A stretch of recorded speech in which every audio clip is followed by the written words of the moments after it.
This next story has been suppressed by mainstream media. Let's go to Andreas for more. Everybody, tune in to Recent Tartarians. Recent Tartarians. Recent Tartarians. Hello. Welcome to the Xirtus. Tune in for another exciting episode of wonder, imagination, and discovery. Recent Tartarians. Coming up next, Xirtus. If you didn't record that, that's gone forever. It's gone.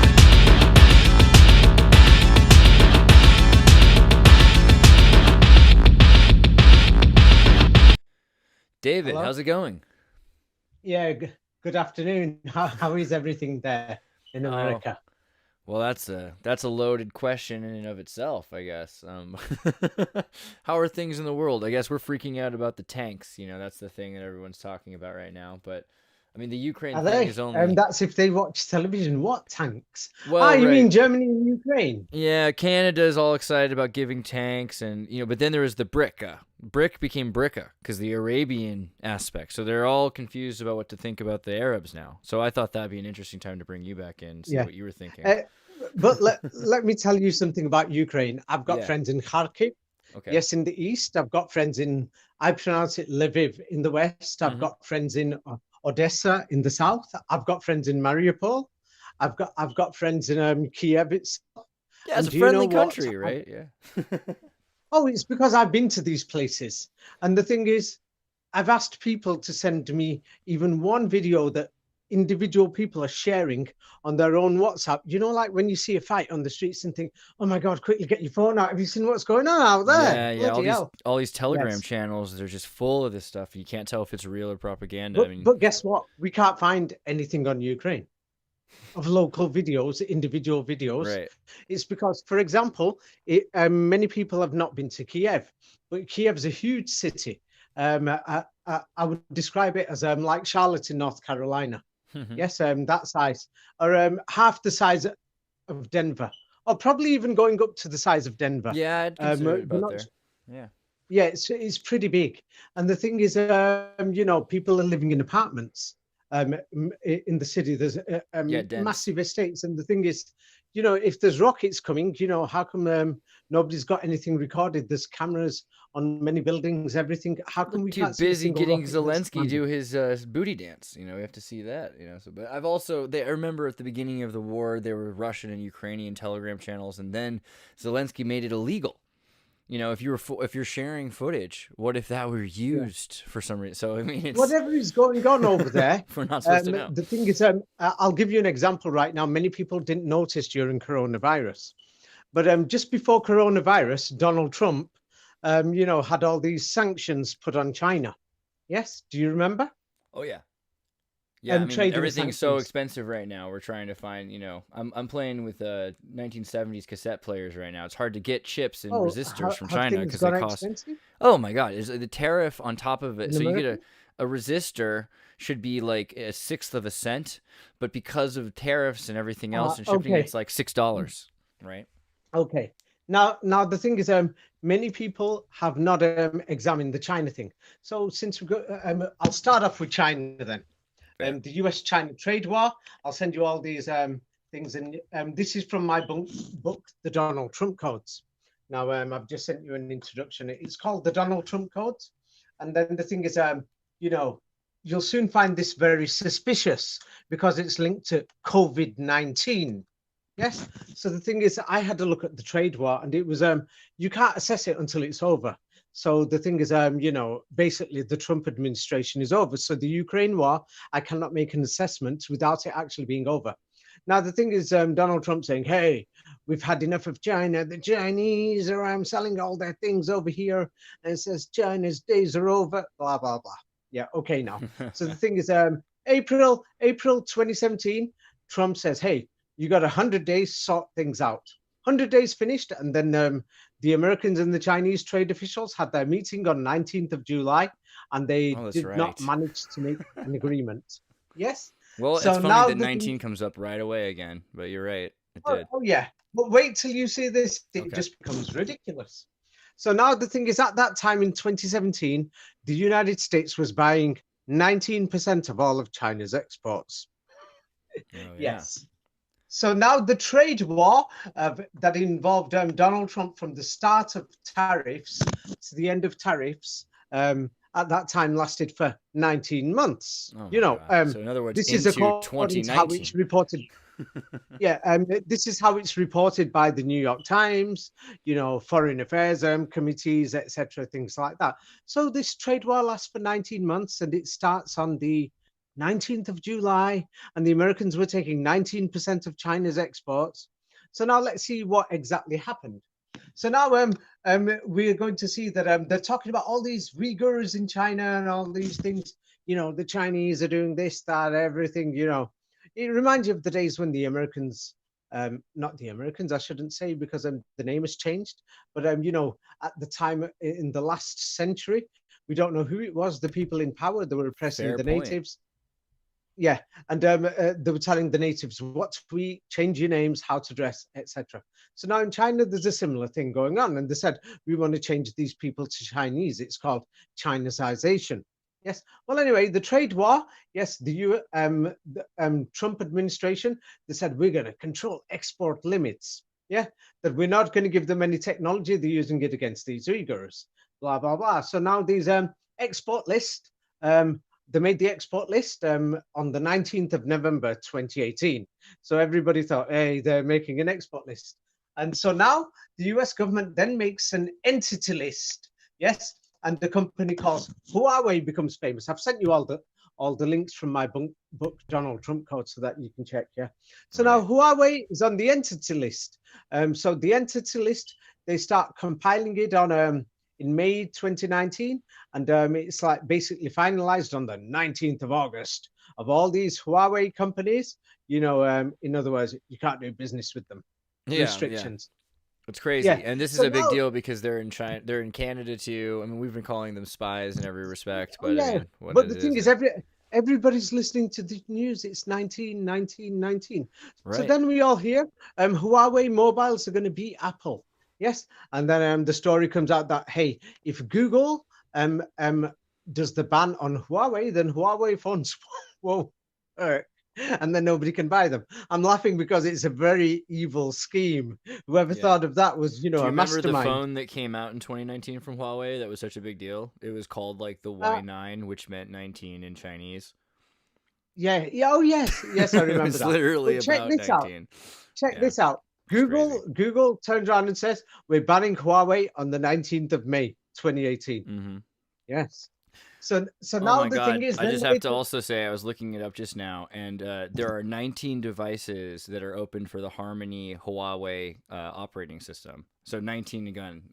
yes. So yes, I was going to send you that. So now this Huawei operating system is suspicious. You know, Yes. it's 19. So now the Americans say, oh, you can't use this now for the 5G networks. Yes, and they're telling Europe and Australia saying you got to stop it. So Oh. now the thing is they banned Huawei equipment, and then Huawei, of course, you know, thought, hey, America's a free country, so now we're going to challenge this in court. Right And then on. this was finalized when the judges in court turned around and said, hey, no, Trump's law is coming in, and you can't buy this Huawei equipment. 19th of February 2020. Of course, you know, if China banned something, and if you went to China and said, hey, I'm complaining against this law, I don't think you could do that there. Yeah, what do you expect to happen, right? Exactly. Yeah.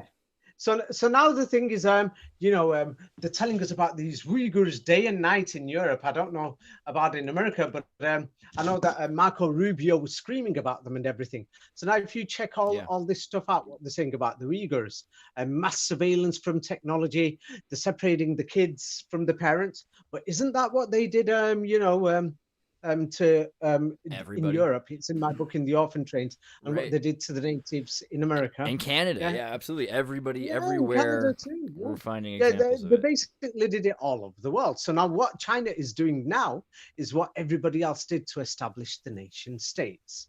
Yes. Mm. And then what they're doing is, you know, the diet changes, things like that. They're even saying there's a lot of forced marriages to Chinese men. Yeah. And, you know, Marco Rubio and the rest of them said this is classified as rape.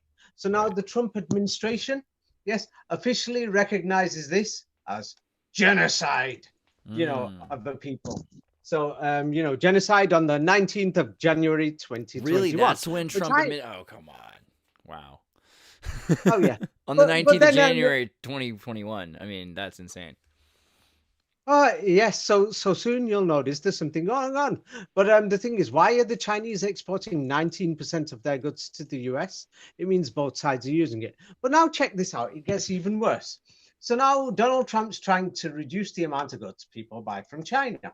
Yes, so let's have a look at the actual data and the statistics. And remember, Donald Trump said, hey, the trade data is fake in the first place. He said that 19 times during the election, before he got elected. I've not sent that information, but anyway, the US trade deficit to China by 2019 went down by up to maximum 19%. Yes, because of the trade war. So Donald Trump's trade war was working. It went down by 19%. Yeah. So now it's not just that. Then the turnaround saying Hong Kong, things are getting out of hand, and Donald Trump says, "Hey, we can't do trade with Hong Kong anymore. They're it's not a free place." So the Trump administration announces on the 19th of August, 2020, that it's changing its trading agreements with Hong Kong. Yes. So it just goes on. But look at all this data. It's ridiculous. So anybody, by the time you get to the bottom of it, you'll soon realize it's all a scam. Yeah. And then they tell us that because of the trade, that by the time the tariffs have gone up, that now Donald Trump's coming out after 2020. In 2020, the average US tariffs on Chinese goods was 19%. God. That's how much he'd put on. Oh, Donald Trump has put on 19% tariffs. So it goes down and is raised by 19. It's like, what is this? Every single. Yeah, but well, as you can see, this is the New World Order. So now check this out. So the turnaround say that now a disease comes out in 2019, and it spreads worldwide, and it's called COVID-19. And Donald Trump, of course, blames China. And China is importing services from the United States. Services means things like accountancy, logistic reports, and legal services, and things like that. And so now, because of COVID-19, US exports of services in 2020, it goes down by $19 billion. God, is this supposed to be real? Oh, this is from .gov USM statistics. Somebody who was watching one of our videos, had mentioned, because you had brought up the May 4th movement, which the Chinese major political movement is 1919, but also the idea that 2020 is, because 19 and 0, so 19 has an absolute value of 20, so 1919 has a value of 2020, and they're kind of mirroring these ideas or something.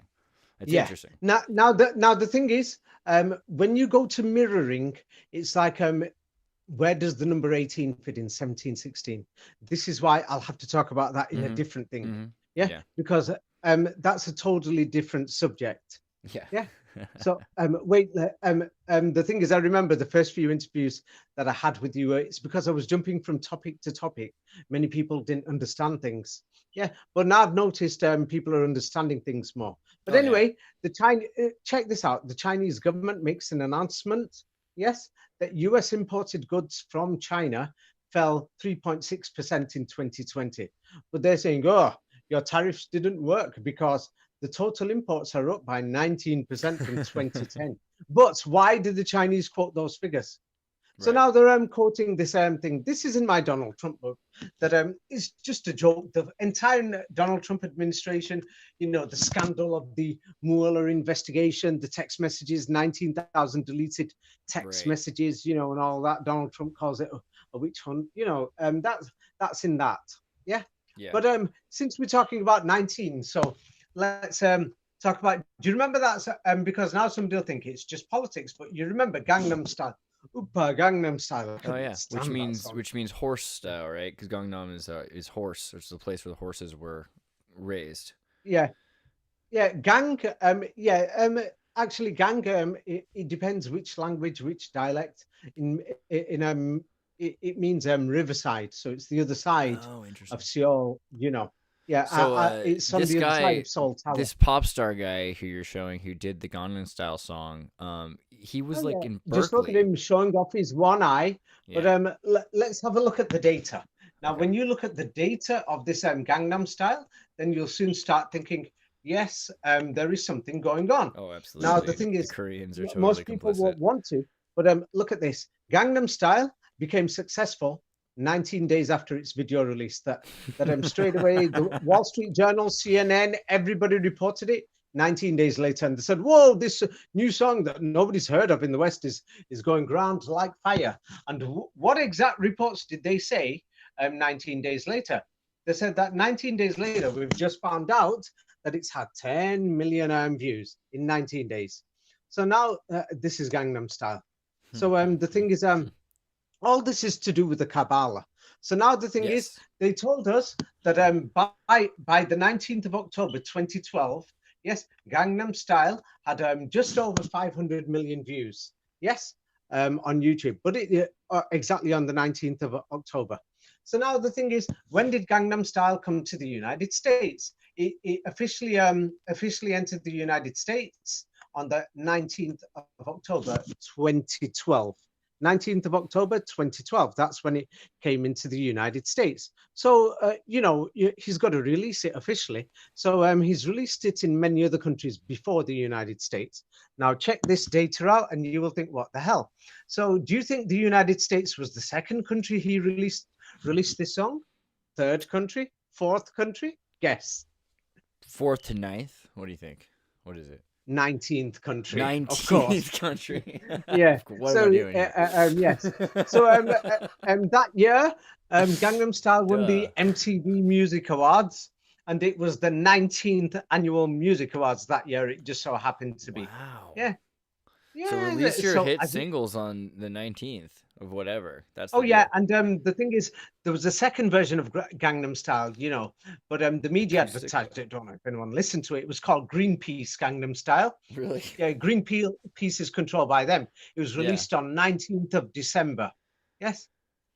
So the thing is, then presidents, they don't normally talk about music, but on the 19th of December, President Obama said, "I love Gangnam Style," and he says, "I danced to it in the White House, my daughter." Blah blah blah. He goes on. Yeah. How long do you think Gangnam Style stayed in the top 10? Well, thank you for the hint. 19 months. Yeah, you're not far off. 19 weeks. Okay. Yeah. Yeah, So the now world the moves thing too is fast for that. Yeah. So now Gangnam Style was amazing because they said, hey, it's going to be they predicted on the 19th of December that it's going to hit 1 billion views on the 21st of December. Now it was important 21st of December because they turned around and said the Mayan calendar was famous was famous for 21st of December, and saying at the end of that day there'll be a new end of the world or a new cycle starting on the 22nd.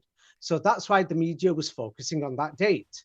So now what they don't tell you is that one, when we go to school, they teach us about this Mayan calendar.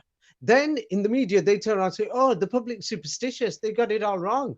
But they're the one who advertised it on the media. Or nobody. Is anybody looking out for the Aztec calendar this year? No, unless if the media advertises it. So now, do you know next what they tell us? I'll send you from the History Museum, California. So now they tell us, it's totally wrong. And then they're telling us, oh, the Mayan calendar's wrong by 19 minutes. And all this sort of crap. Yeah.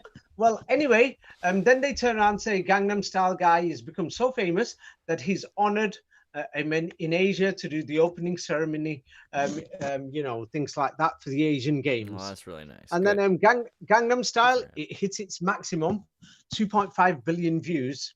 And then and this was on 19th of January, 2016. So it just went on and on. Gangnam Style, they turn around and say many people hated that. Hello? You got cut for a second. Are you there? God. I mean, that's because I was too busy. Sorry, you got cut for a second. I didn't hear what you said. I was just thinking 2.5 billion views. That's more than people alive, like in 1950. Yeah. Well, anyway, they say that Gangnam Style was the 19th most disliked video at the time. Really? And then they turned around and said, yes. And then they said, because Gangnam Style, has gone over 1 billion views, they said there's a problem with internet counters and servers because of the number of digits. And then they said that the internet servers, many of them are going to run out of time by the 19th of January, 2038. So now Gangnam, he releases his next single. Yeah, his next single. Guess what? Was his 19th single. Not that anybody is asking to know what number the single is, but the media is telling us, hey, he's releasing his 19th single. Why didn't they tell us, hey, Gangnam Style is his 18th single? So now they're saying the world records were broken with his 19th single. Yes. Right. And check this out. They said it had 19 million views. That's right. And his name is freaking Psy. Psy. That's what we keep forgetting to say. Because his name is Psy. But the thing is, what the hell is going on here?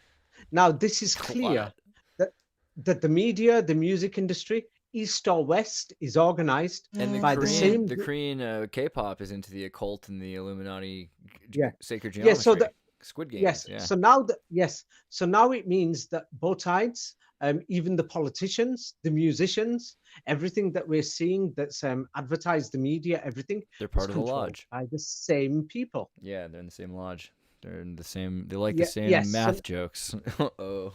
Yes. So now we've got a serious problem. We do have a serious problem. Yes. So it is a serious problem because many people are ignoring it. I mean, so now we've got so many people around the world that think that we're in a worldwide war, and yet all of these different places seem to be ruled by one group of friends. That is a serious problem. Yes. So now, anyway, let me show you the flower of life, and you're going to have to concentrate on this. Now, the flower of life has got 19 circles. Now, in this picture, it shows the 19 combined circles. That when it's in 3 dimensions, it looks like a cube. The 19 circles. Right. But when it's in 3 dimensions, to make it 3-dimensional, what many people don't know is that the 19 circles, there has to be 33 overlapping circles. Right. Shadows. 33, the 33rd degree. It's all there. There we go. So it has to do with multiple dimensionality. Now? Yeah. Yes. So in the third, So 19 in the 3rd dimension. It's like, I'll give you an example. When you make a business plan, that's the 1st dimension. It's on paper. Now, when you're actually carrying out that plan, like in the morning, you say, I'm going to do this, that, this today. You're writing it down. Now, that is the 1st dimension. That's 19. Now, when you look at that, I've sent you the flower of life, and it forms a cube, with the red circles. I've done it in red. So now the thing is, this is the maximum size that any flower, any human being, or anybody can progress. This is why the 33rd degree is the highest. You can't go beyond it. Yes? You can't go beyond it. Yes? It's the maximum potential that somebody's got. And then the thing is, now that shape where you've got when it becomes a cube. So now the thing is that many people will obviously notice the cube. Now the thing is, there is a weird thing. Yes. I was gonna, about 19 and 360, right? 19 in 3 dimensions. Yes. If you do 19 times 19, you get slightly more than 360. No. I don't mean by multiplying it by itself. I'm saying when it becomes a 3-dimensional shape. Mm-hmm. Yes. You can find this information online. People can search for it. Let's move on so that sure. Is because the thing is, most people are wondering what is 19. So today I waited all this time. It is the 33rd degree. Yes. So now the thing is, many people, as you've noticed, it forms the shape of a cube. Yes, a cube. This is very important. So now the thing is, how does it form the shape of a cube? Before the graduation, I'll just go back a bit. Yeah, this is in my book, Matrix Codes. Now the thing is, what happens is, when it's 3-dimensional and the spheres have got to overlap. At the top, there's 1, then there's 6, then there's 19 round spheres or balls. Then there's another 6, then there's 1, and this forms the cube. Yes, so there's 33. Now, inside that 33 overlapping balls cube, there is 27 full sphere balls. Yes, this is just simple geometry. Yes, so now the thing is, when people do a bachelor's degree, I've sent you simple graduation clothes. Yeah, you wear the square cap, and the thing is, people think, hey, I've learnt it all. I finished my bachelor's degree. Right. Yes, but now what many people don't realize is a cube isn't really a cube. Yes, so this is why afterwards you go on to do your master's degree and your doctorate. Yes, and then I've sent you the picture, a 6-pointed hat and an 8-pointed hat. Have you found it? Yeah. Yes. And so now those 7 created by the 19. Yeah. Okay. Yeah. So now those people who think that hey, we've understood everything now. No, they haven't. Anyway, this information is described more deeper in the book Matrix Code. Matrix Codes, it shows everything a bit more clearly. So now the thing is, there's 33. Now, many people do not know, but when you look at the stars, there's 33 major shining stars in the sky. Do you know this? Right, yeah. And they use the rose compass for this reason, which uses the 33 points, and it's on the dollar. Yeah. Yeah. Yes. The thing is, the central star everybody says is Polaris, and then there's another 32 that are rotating around it, shiny stars. Yes, and so this is what you see in the night sky, and the thing is, the stars are used for navigation, and they've always been used for navigation for centuries, including Polaris. There's 33. So this is the 33rd degree that even in the skies, we can see that the maximum is 33. Right. Yes. So now the thing is, what many people immediately think of when they think of cube, they naturally think of Mecca and Kaaba. Yes. Yeah. It is a natural cube, right? The next box. Oh, those are temporary cubes. I'm not. If you live in Indonesia, yeah. Now I'll give you an example. Let's talk global now. Now, because you're in the United States, you have to remember there's a lot of viewers from Europe. Now, there's different companies in Europe, different companies in Germany, different companies in Japan, China. You got to think of SoftBank in Japan. What are they doing?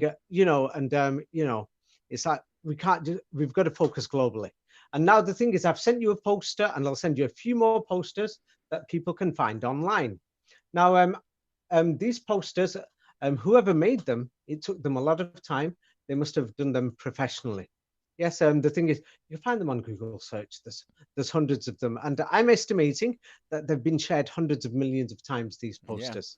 Yeah. I mean, everyone's got kind of an idea about the cube, and how valuable it is. Well, what you'll notice is that everybody's calling it Saturn. Oh, by the way, can I ask you what your name is? My name's Andreas. Who said? Who said my name is Andreas? My mother named me Andreas. Ah, yes. So now I will ask you, who said that planet with rings over there is called Saturn? The people in power. The schools, right? Yeah, exactly. The people in power.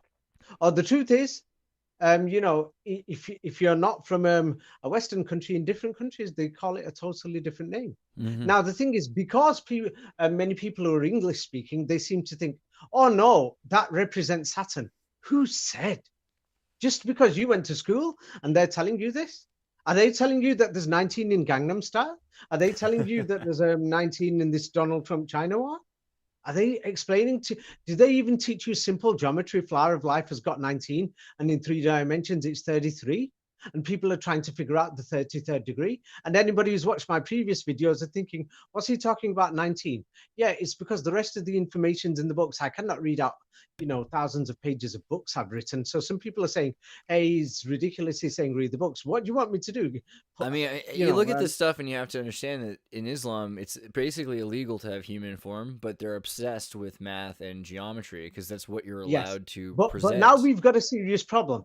One, when you look at these posters, now I'll send you another poster that I made to show 19 is 33 degrees. Now this poster, my one of my assistants did this, and it took her 1 hour.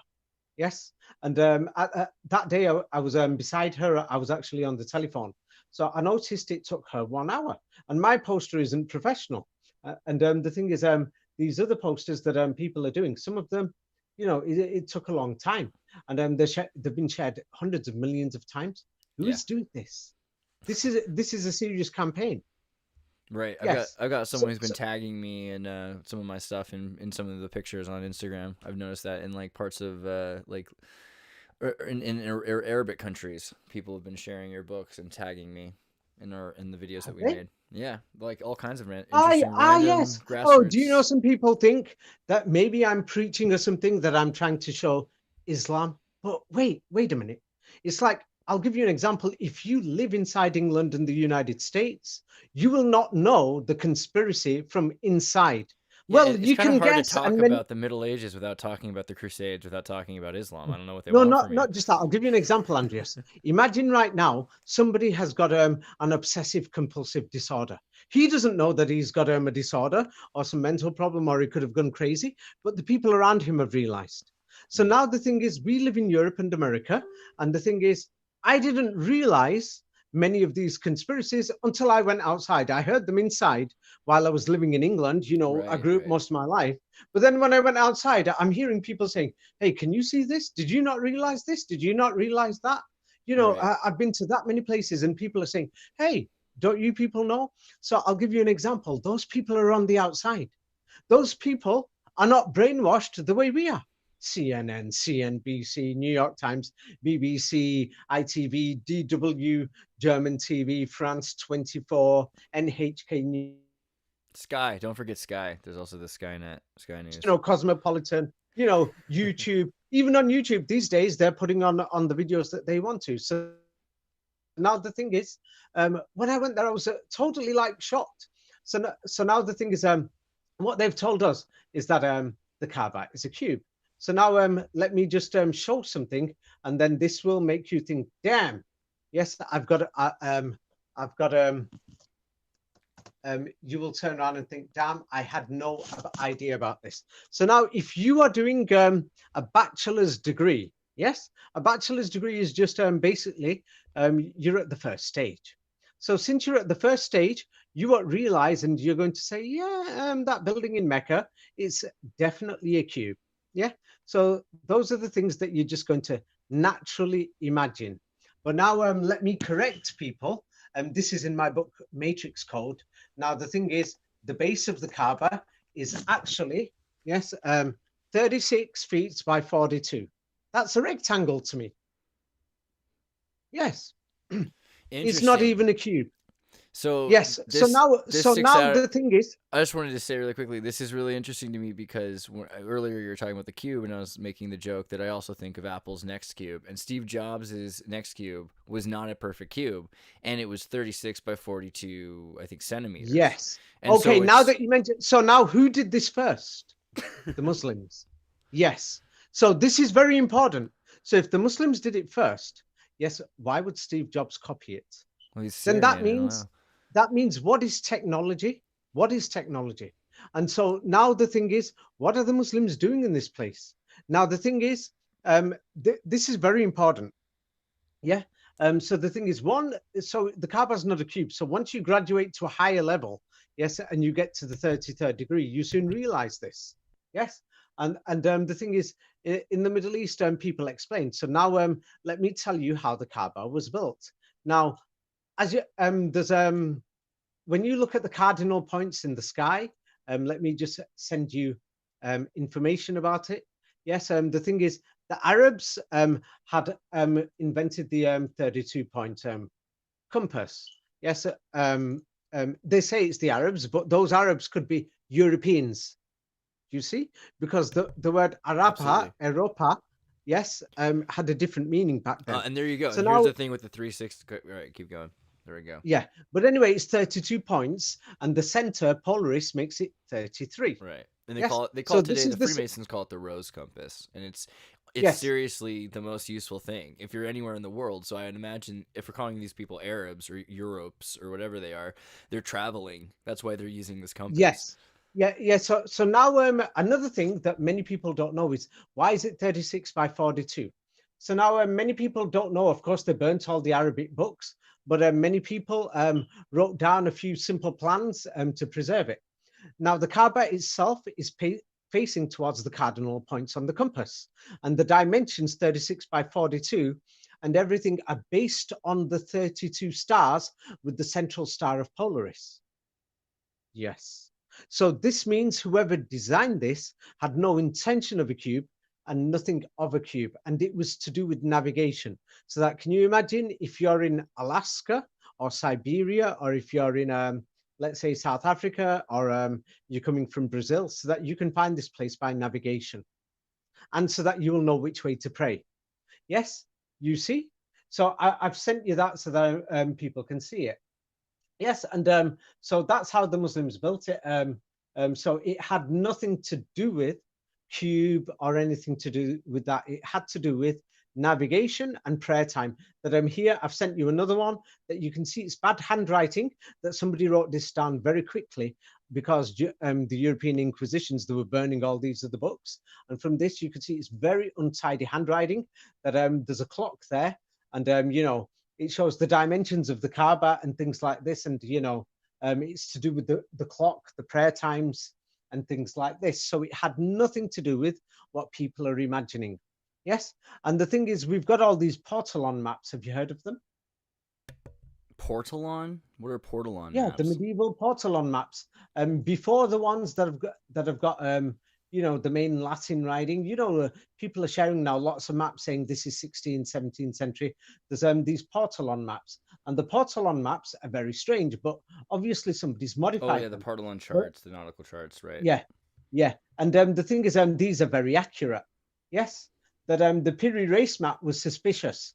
That they found it in Istanbul. The British found it. It's suspicious. Yeah. But anyway, they've got the coastlines very accurate, and that is based on, yes, I've sent you the things that that it's based on navigation from the stars, from the 33 stars. This is the 33rd degree. So now once people learn this thing, the 19 is in the first dimension, and then once you figure it out, yes, I'll send it again, then you understand the 33. And it's to do with this information, to do with mathematics and astronomy. Now, the thing is, in the Quran, it specifically tells you, let me send this. The Quran specifically tells you that this is why the Muslims did this, whoever these Muslims were. And the turn around say these Muslims were in France, Spain, and Italy. Everyone's imagining they were in Yemen, Saudi Arabia, Kuwait, Qatar, Dubai. No, these Muslims who were the so-called astronomers and all these clever clogs were actually in Europe, but they're calling them Arabs. But anyway, the thing is, the Muslims explain why they did this and why they were studying, because the Quran says, study the order found within nature, and then you will know from this order it has the same creator. Study the order found in astronomy, and then you will find the person who created it, and this is who is God. And then it says, study the order in the skies and the heavens above you, and the order of time, day and night, and in human speech, and the differences of how languages evolve, and the colors and the features, different features of human beings. And the Quran say it actually tells you go and study. It doesn't say this any other religious book, that it keeps challenging you, saying go travel, go see, go do this, go do that. It's like a constant thing. Yes. So now the thing is, many people will say, what's it got to do with the Kabbalah? Yes, because, you know, there is the Kaaba. It basically means cube, or it just means house of the father Abraham. Kaaba, because they say Abraham built this building, the Muslims say. So Ka means house, like when you say Ruska. So Slavic, Arabic, they had a common origin. Yes, like you say Polska or Magyarska, yes, or Seska or Serbski. Or, you see? Yes. Yes. Yeah, I see it coming. Ka means house or people. Right. Yes. And so when you say Kaaba, yeah, it means house of the father Abraham. Yes.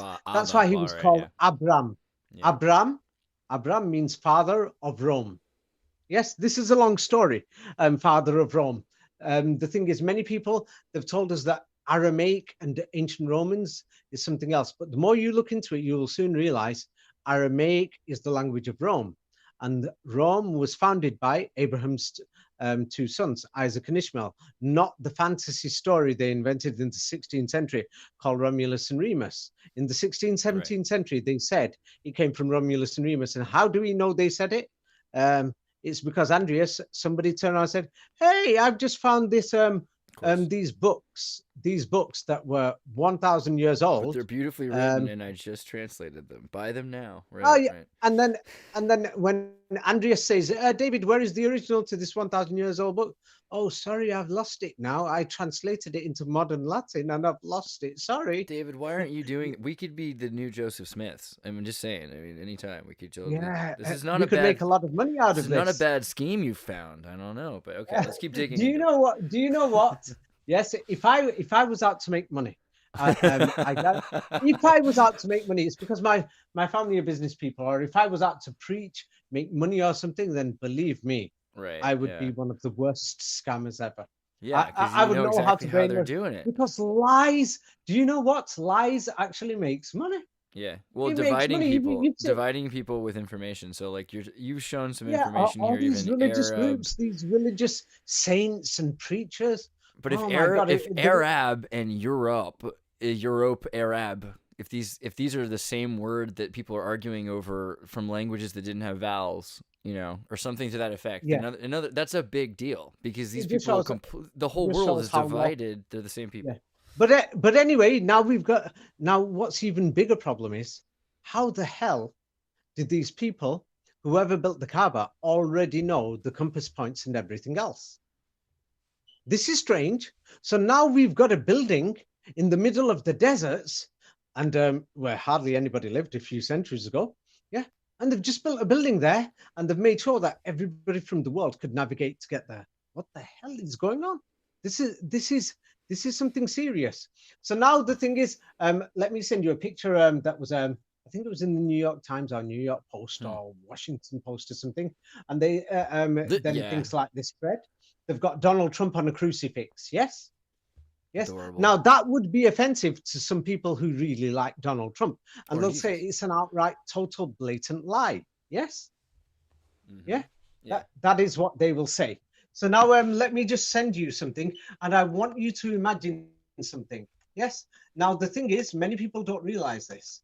Now the thing is, when you look at pictures of Christ on the crucifixion, nobody is imagining something. Yes. You've got to turn around and think, hey, the thing is, What does this say? Did anybody- a blood clot kill Jesus on the cross?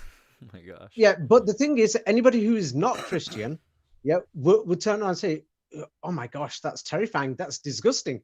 Who the hell would do that? And who the hell is going to make pictures, videos, put this in a building with a cross and a statue to make you keep remembering the blood? Selling it to kids, right? There's big gift shops. Yeah, It's crazy. yeah. So now the thing is, let me explain. So now this is the Jesus Christ in Christianity.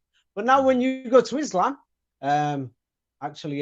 some people have actually said it's boring, the Islamic version of Jesus. All they've got is just a simple guy, who prayed to God, and then God blessed him so that he could heal people.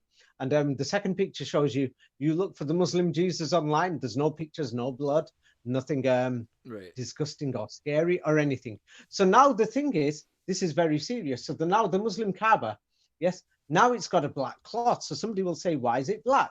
Well, because the thing is, I had to ask a lot of Muslims, and the Muslims, many people remember several generations back, just over a century ago, it wasn't black, it had a white cloth, until the British armies with their Indian divisions from India, the French armies with their African divisions, many German armies pretending to go as saviors, and Italian armies, they went and they started enslaving people.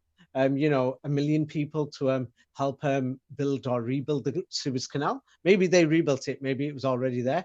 They turned many people into slaves. So the thing is, since then, it's been a black color. So it's like showing sadness and death. Yes, but the thing is, now that things are getting better, so the Kaaba, I noticed. Right. now that things are getting better, that you'll notice that in the 60s it was entirely black cloth. Yes. Now you'll notice that half the cloth is in white these days. So the thing is, this has got nothing to do with what people are imagining. Yes. So now the thing is, it's half the cloth's white, and now so all this seems like, so what? You know, I wouldn't have even cared to even talk about this, to be honest. Genuinely, I don't know, you know, black and white, you know, is like this magic. People, you know, I hear you though. It's Michael Jackson. It don't matter if it's black or white. I hear you. Right. I'll give you an example now. The thing is, you know, many people have got a villa in Florida. It's the shape of a cube. So does that mean they're living inside a cube? It's going there's some weird stuff. So like if you go to Los Angeles, there's this Hollywood Babylon temple with these giant Ganeshas, and there's a cube in the center. A temple. No, but it's a mall. There's a Hollywood mall that's shaped like a temple, and it has a Kaaba, but they use it for Samsung events. It's built to look so I'm going to exactly get like to that, and this will be very shocking for you. So now, one, I've shown why this building is in the shape of a cube. Something because the corners and the edges are facing the cardinal points in the sky. Right. And it's for prayer times and for navigation.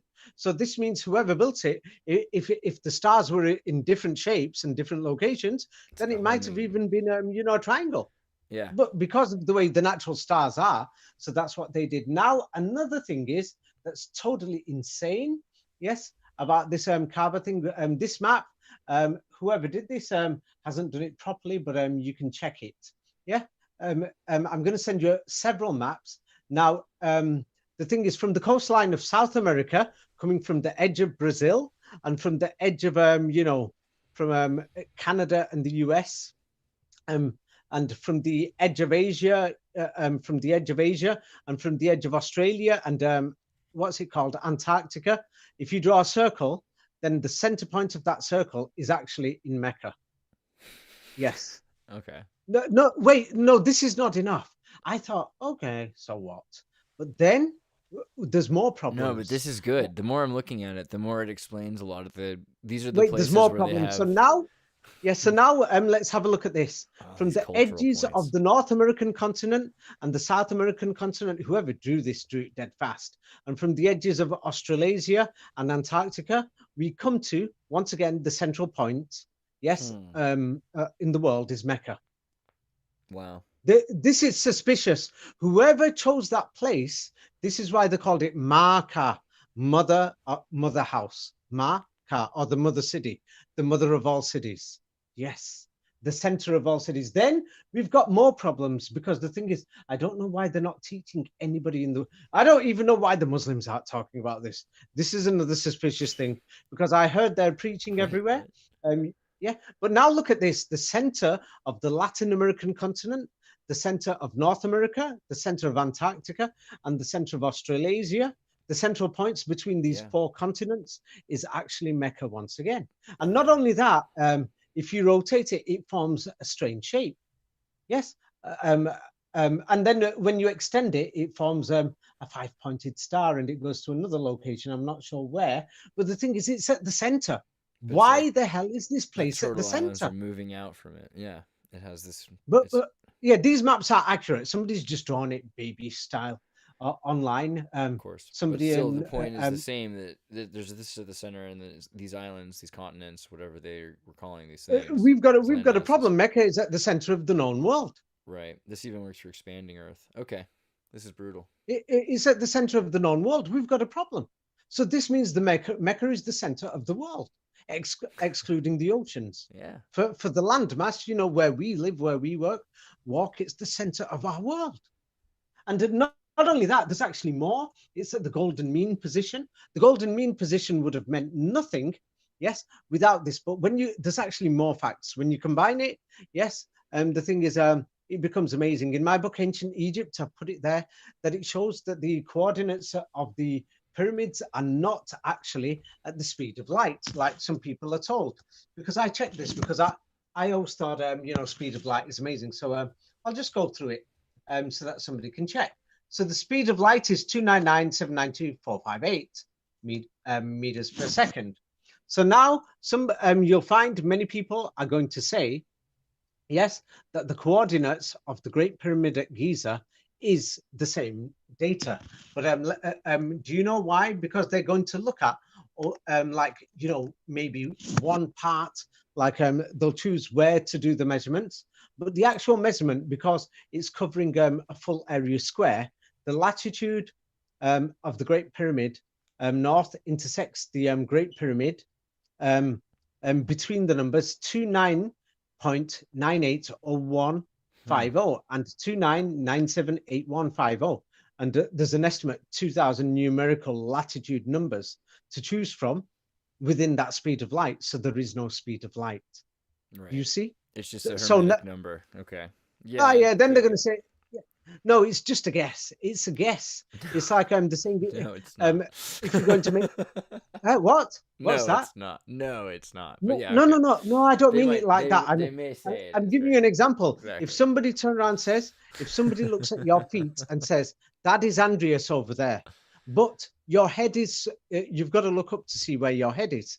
So now when they're taking the measurements for the speed of light at the coordinates of Giza, they're actually looking at one corner or in the middle of the some middle part of the pyramid without considering all the measurements. And the actual measurements of the pyramid, there's 2,000 numerical latitude numbers between one corner to the other corner, believe it or not. That's the problem. Do you see it? Yeah, I've sent you the picture. Have a look. I clearly believe this is. I've always thought, because like the speed of light changes, and so it's very arbitrary. And why did they decide these numbers? Who said the speed of light is correct anyway? Exactly.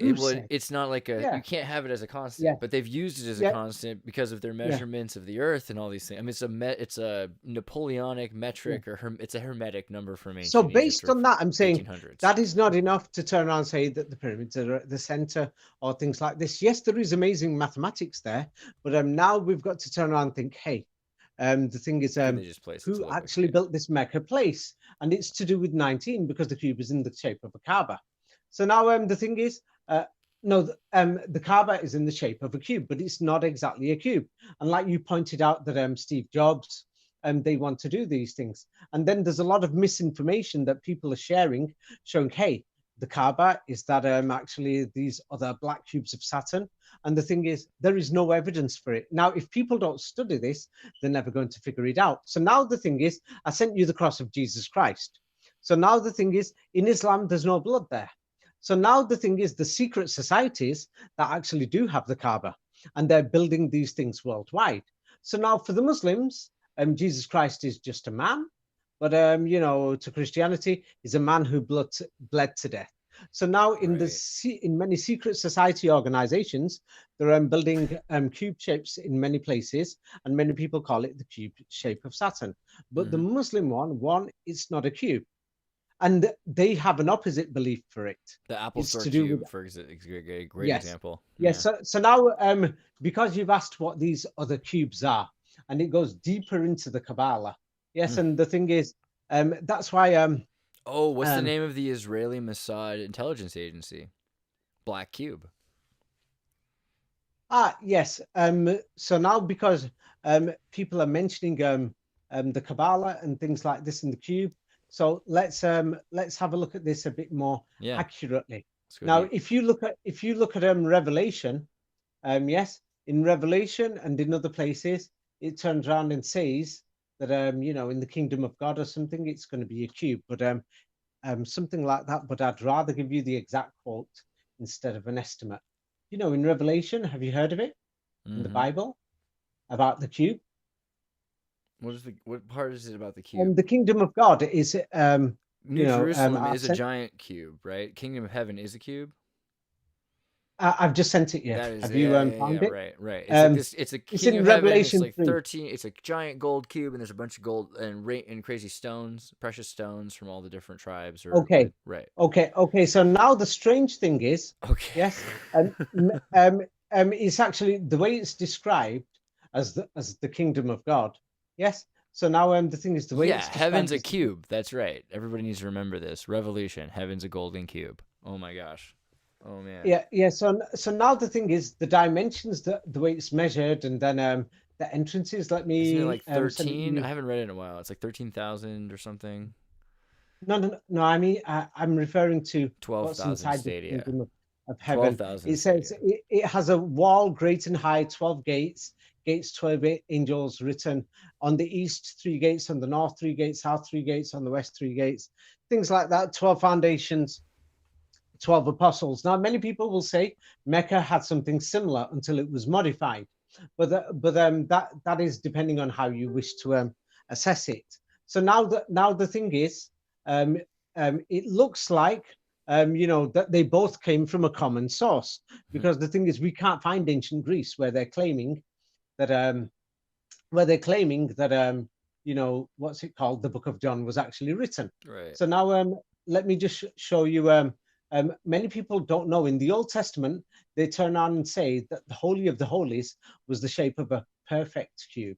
Now, the thing is that they want to rebuild the Temple of Jerusalem in a perfect cube.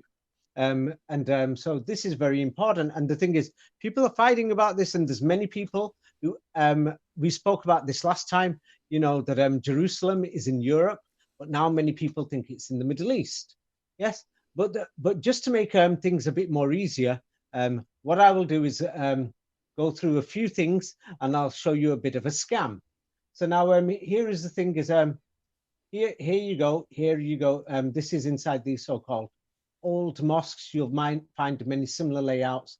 You'll find this in Temple Mount as well. And the Hagia Sophia is similar. Have you found the picture? Yeah. Look at the arches carefully. So now I'm going to send you a water power station in London. Yes, that shut down probably in the 60s or something. Yeah, I've seen in America like this too. Very similar. I've seen these all over the place. Yeah, these have water you seen power the places. arches? Yeah. So now the thing is, here it is with the machinery. Look at the arches again. Yes, and now in the Muslim mosque, notice that they have a dome at the top. Yes, a dome at the top, and here inside these water powered stations, here is one, and have a look at the dome at the top. You see, and then the thing is, once again, have a look at the arches inside this building. They're exactly the same as what you will see inside these Muslim mosques. And now I'm going to, I've sent you the interior of the Dome of the Rock, but here I'll send it you again in case people, it has the name on so that people can see, on Temple Mount in Jerusalem. Is that just a water power station? And people are fighting about it over nothing. All these evangelicals say, this is the place of Christ. Or many Jewish people saying, this is the temple of the Messiah. And they're willing to be Messiah means anointed one, so they'll get to the water and power again. Yeah, so here, once again, here I've sent you the interior of this Al-Aqsa Mosque that they've got over there. Yeah, Temple Mount. Yeah, and the thing is, let me show you what it looks like inside this mosque. Yeah, that if you're looking down from the dome, this is what it looks like. And people are saying, this is the rock. They call it the rock, and things like this. And people are willing to fight over it, evangelicals and many things. And they think that, hey, this place is special. So I've just shown you, you're looking down from the dome. The Golden Dome in Jerusalem. Yes?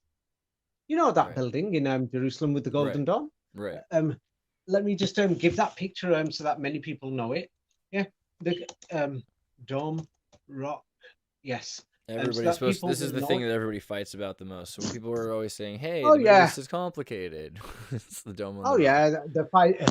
Let them fight over, Well, they're supposed to be waiting for an unblemished calf or something like that, or their Messiah. A water power station. 19 but power stations. this is really going to get to you. So I've sent you the Dome of Rock building, but now let's go back to, you're looking down from the Golden Dome, and this is what it looks inside the building. And many people say that on there is a rock. Now, there's many Islamic legends, nothing to do with the Quran, that says that the Prophet Muhammad went up to the stars or something from that place. But anyway, let's look at these, power stations again. This is from a power station in England.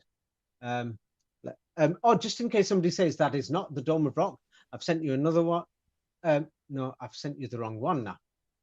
Now I've actually sent you what's inside the power station. Can you see? Oh, what difference do you see? What difference do you see? Station? Yes. You're looking from the dome place in the power station? Yes. It's beautiful. And it's like spiral. Wow. Yeah, it's exactly the same like the Dome of Rock. So Yeah. now they've got a mosque next door to the Dome of Rock. Have a look at this mosque. Now, the interior is exactly the same design like Right. the Gothic churches in Europe, and the exterior exactly looks like Gothic churches too. Now, the interior, they've of course put modern plaster plates and other things to make it look different than the ones in Europe, but it's exactly the same. And then the thing is, let's look at some of these power stations that are in Europe. It's similar interior in that Hagia Sophia. So now the thing is, you'll find these power stations around the world with the machinery inside, and what do you see? Arches, domes.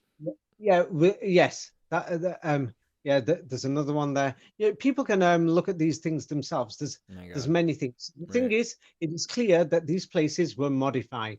Yes, they're just modified, and they're telling us it's a religious place. Now, the sad news I've got for everybody, just have a look at this. And in Europe, they'll put some statues, and then they'll just keep the stone without the carpet, remove the paint and the plastering that the Muslims have put on, like here, and then you've got a Gothic cathedral. You see? Yeah. Yes. Yeah, so the thing is, the Muslims have decorated it. So now I'm going to the show Westerners, the Europeans, have decorated with paintings of humans, basically cover the thing with a bunch of people. Okay. Yeah. So now the thing is, I'm going to send you a picture of Temple Mount itself from the air, and I just want you to have a look at it. The area that I'm going to color an area that's in red, so that it means that you should look at this area. Let me just get it for you there. I'm just coloring the area so that yes, because then you will know that there's something strange about this place. Now, when you get to Temple Mount, this is what it looks like above the air. Yes, and you will notice that it's not actually a Temple Mount, that somebody's just put some walls around it. Yes, and the thing is, if you look at the same place 100 years ago, yes, the entire place was a mess. That you can tell it was like a type of mining place or something. Let me just send you two pictures, and there was no golden dome. Yes, the thing is, they changed it and they put a golden dome. I've sent you two old pictures. You can see the landscape is totally like a wreck, like mining. Yeah. Yes. Yeah. You can see that. So now the thing is, but there's still the building there. Yeah, all those buildings are there because that's a water power station. So this has probably been totally devastated. Like, yeah, look at the back of it. No, not devastated. Mining. Right. If many people go to a mining site, it's exactly the same. Right. That you've got water pumping stations or something. But then the thing is, because many people, when I travel to many places, this is when I found the scam. So now, if you went just next door across the border, if somebody looks at local cities in that region, the city of Amman, if anybody's going to Petra, they've got to go to Jordan. So now when you get to Jordan, Amman, in the center of the city, this is what they show you. There's another Temple Mount with a mosque on the top. Can you see it? Yeah, absolutely. Yes. So now the thing is, we talked about ancient Greece before. It's in that book, Ancient Greece, that I've written. Ancient Greece didn't exist. It's the same thing. Another Temple Mount. There used to be a mosque there. Yes. And what were these mosques? As you can see, they've modified everything. But can you see? Another Temple Mount. So the thing is, so if you went to Aleppo's in Syria, in the entire region, it's a mountain region, full of deserts and minerals. They've just put walls around it, and they've got their own mining places, temple. They've got their own Temple Mounts. Let's go to Cairo now. You can look at the old pictures 100 years ago. You'll find the entire area is a mess. Yeah, they've got their own Temple Mount. I'm being serious to you. Every single one of these cities, just completely created for tourism at this point. Like nothing like this. And nationalism and tourism. Oh yeah, yes, nationalism. We've been here first. Yes. Right. So now in Egypt, the Egyptian citadel is called Muhammad Ali. Yes, and for the Egyptians, they've turned that building into a huge mosque, and there's many of the buildings beside that you can tell that they're ex-factories and other things for mining. But now they're all mosques, and then when you go to that entire area near the citadel, I've been to them. Check this out. You know what the funniest thing is? Those mosques are all empty. they're all empty. And they say, oh, it's a 500-year-old mosque, a 1,000-year-old mosque. And then you've got all these other people who say, yeah, this is suspicious. These buildings are not facing Mecca because they're not mosques. And then some Wow. other people will try and say, this one's facing Ethiopia. This one's facing Tunisia. This one's Oh. facing Petra. That's right. The Muslims must have originally prayed in Petra. It's a scam. So now the thing is on Temple Mount, I'm sorry to say, that building's not a mosque, and it wasn't a mosque. And it looks like that they turned it into a mosque in the 19th century. Yes. Right. And Or before in that, the all of 18th these century. buildings, power buildings. Yes. My God. Yes. And now they want to turn it into a temple. Yes. Right. So let the people fight. And, it's sad. It's Crazy. genuinely sad that you can see many similar things. And I've just sent 4 or 5. People should study pictures 1880, 1860, 1890 of 100 cities in Eurasia and look at all these citadels in the center of the cities. And then you'll think, what the hell is going on? Yes, somebody's redecorated them. Yes. And that's all that's happened. Yeah. So unfortunately, this is what's going on. So now at Temple Mount, they want to build a cube temple. Yes. Yeah. As you can see, They love they the want to cube build now. Even though it's not a real cube. It's a 36 by 42. Oh, not the Mecca one. I'm saying in Temple Mount, it's got to be a cube. Oh, And the now real look at cube, all okay. these world leaders that are doing the scam. They're going to the wall and check this out. Here's the Pope, from the West. Here's the Pope from the East, the Dalai Lama. You'll see all these global leaders going there. Danny Trumpus going there. Oh yeah, he's not. His name What a isn't great Trumpus. wall. Right. Yeah. Yeah, and then you've got you've got Obama, you've got the Chinese leaders, you've got people from everywhere going there. Yeah, but nobody's asking questions. What the hell's going on? Why are these people going there? And then the thing is, how do we know that they've modified the walls? You'll notice that there's different layers on the walls. Right. Yes. Yeah. It's a whole Yeah. thing. Yeah. So let's check these walls out. I've seen I'm some just going weird to go to pictures. the Yeah, exactly. Go ahead. I've seen some weird Yeah. pictures of this. yeah. I'm going to go to the Israeli government website so that people cannot say Good I'm call. just making it up. Good call. Yes. So they say the Western Wall. Now this is going to get people thinking, what the hell is going on? So now the Western Wall that all these guys are going praying to, that they want the cube temple. Oh, that wall, check this out, is 19 meters high above the ground.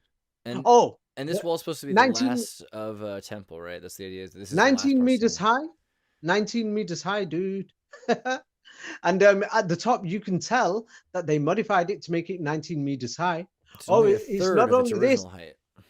Oh, now they're turning around and telling us, when did they start constructing this wall? Let's open up a history book. Yeah. You're not going to believe this. When you see this, Andreas, you're going to realize that everybody is being played with. Yes. They're being played with. Yes. And they turn around and says the construction of this Wailing Wall Wow. started 19 BC. Is 19 meters high. Yeah.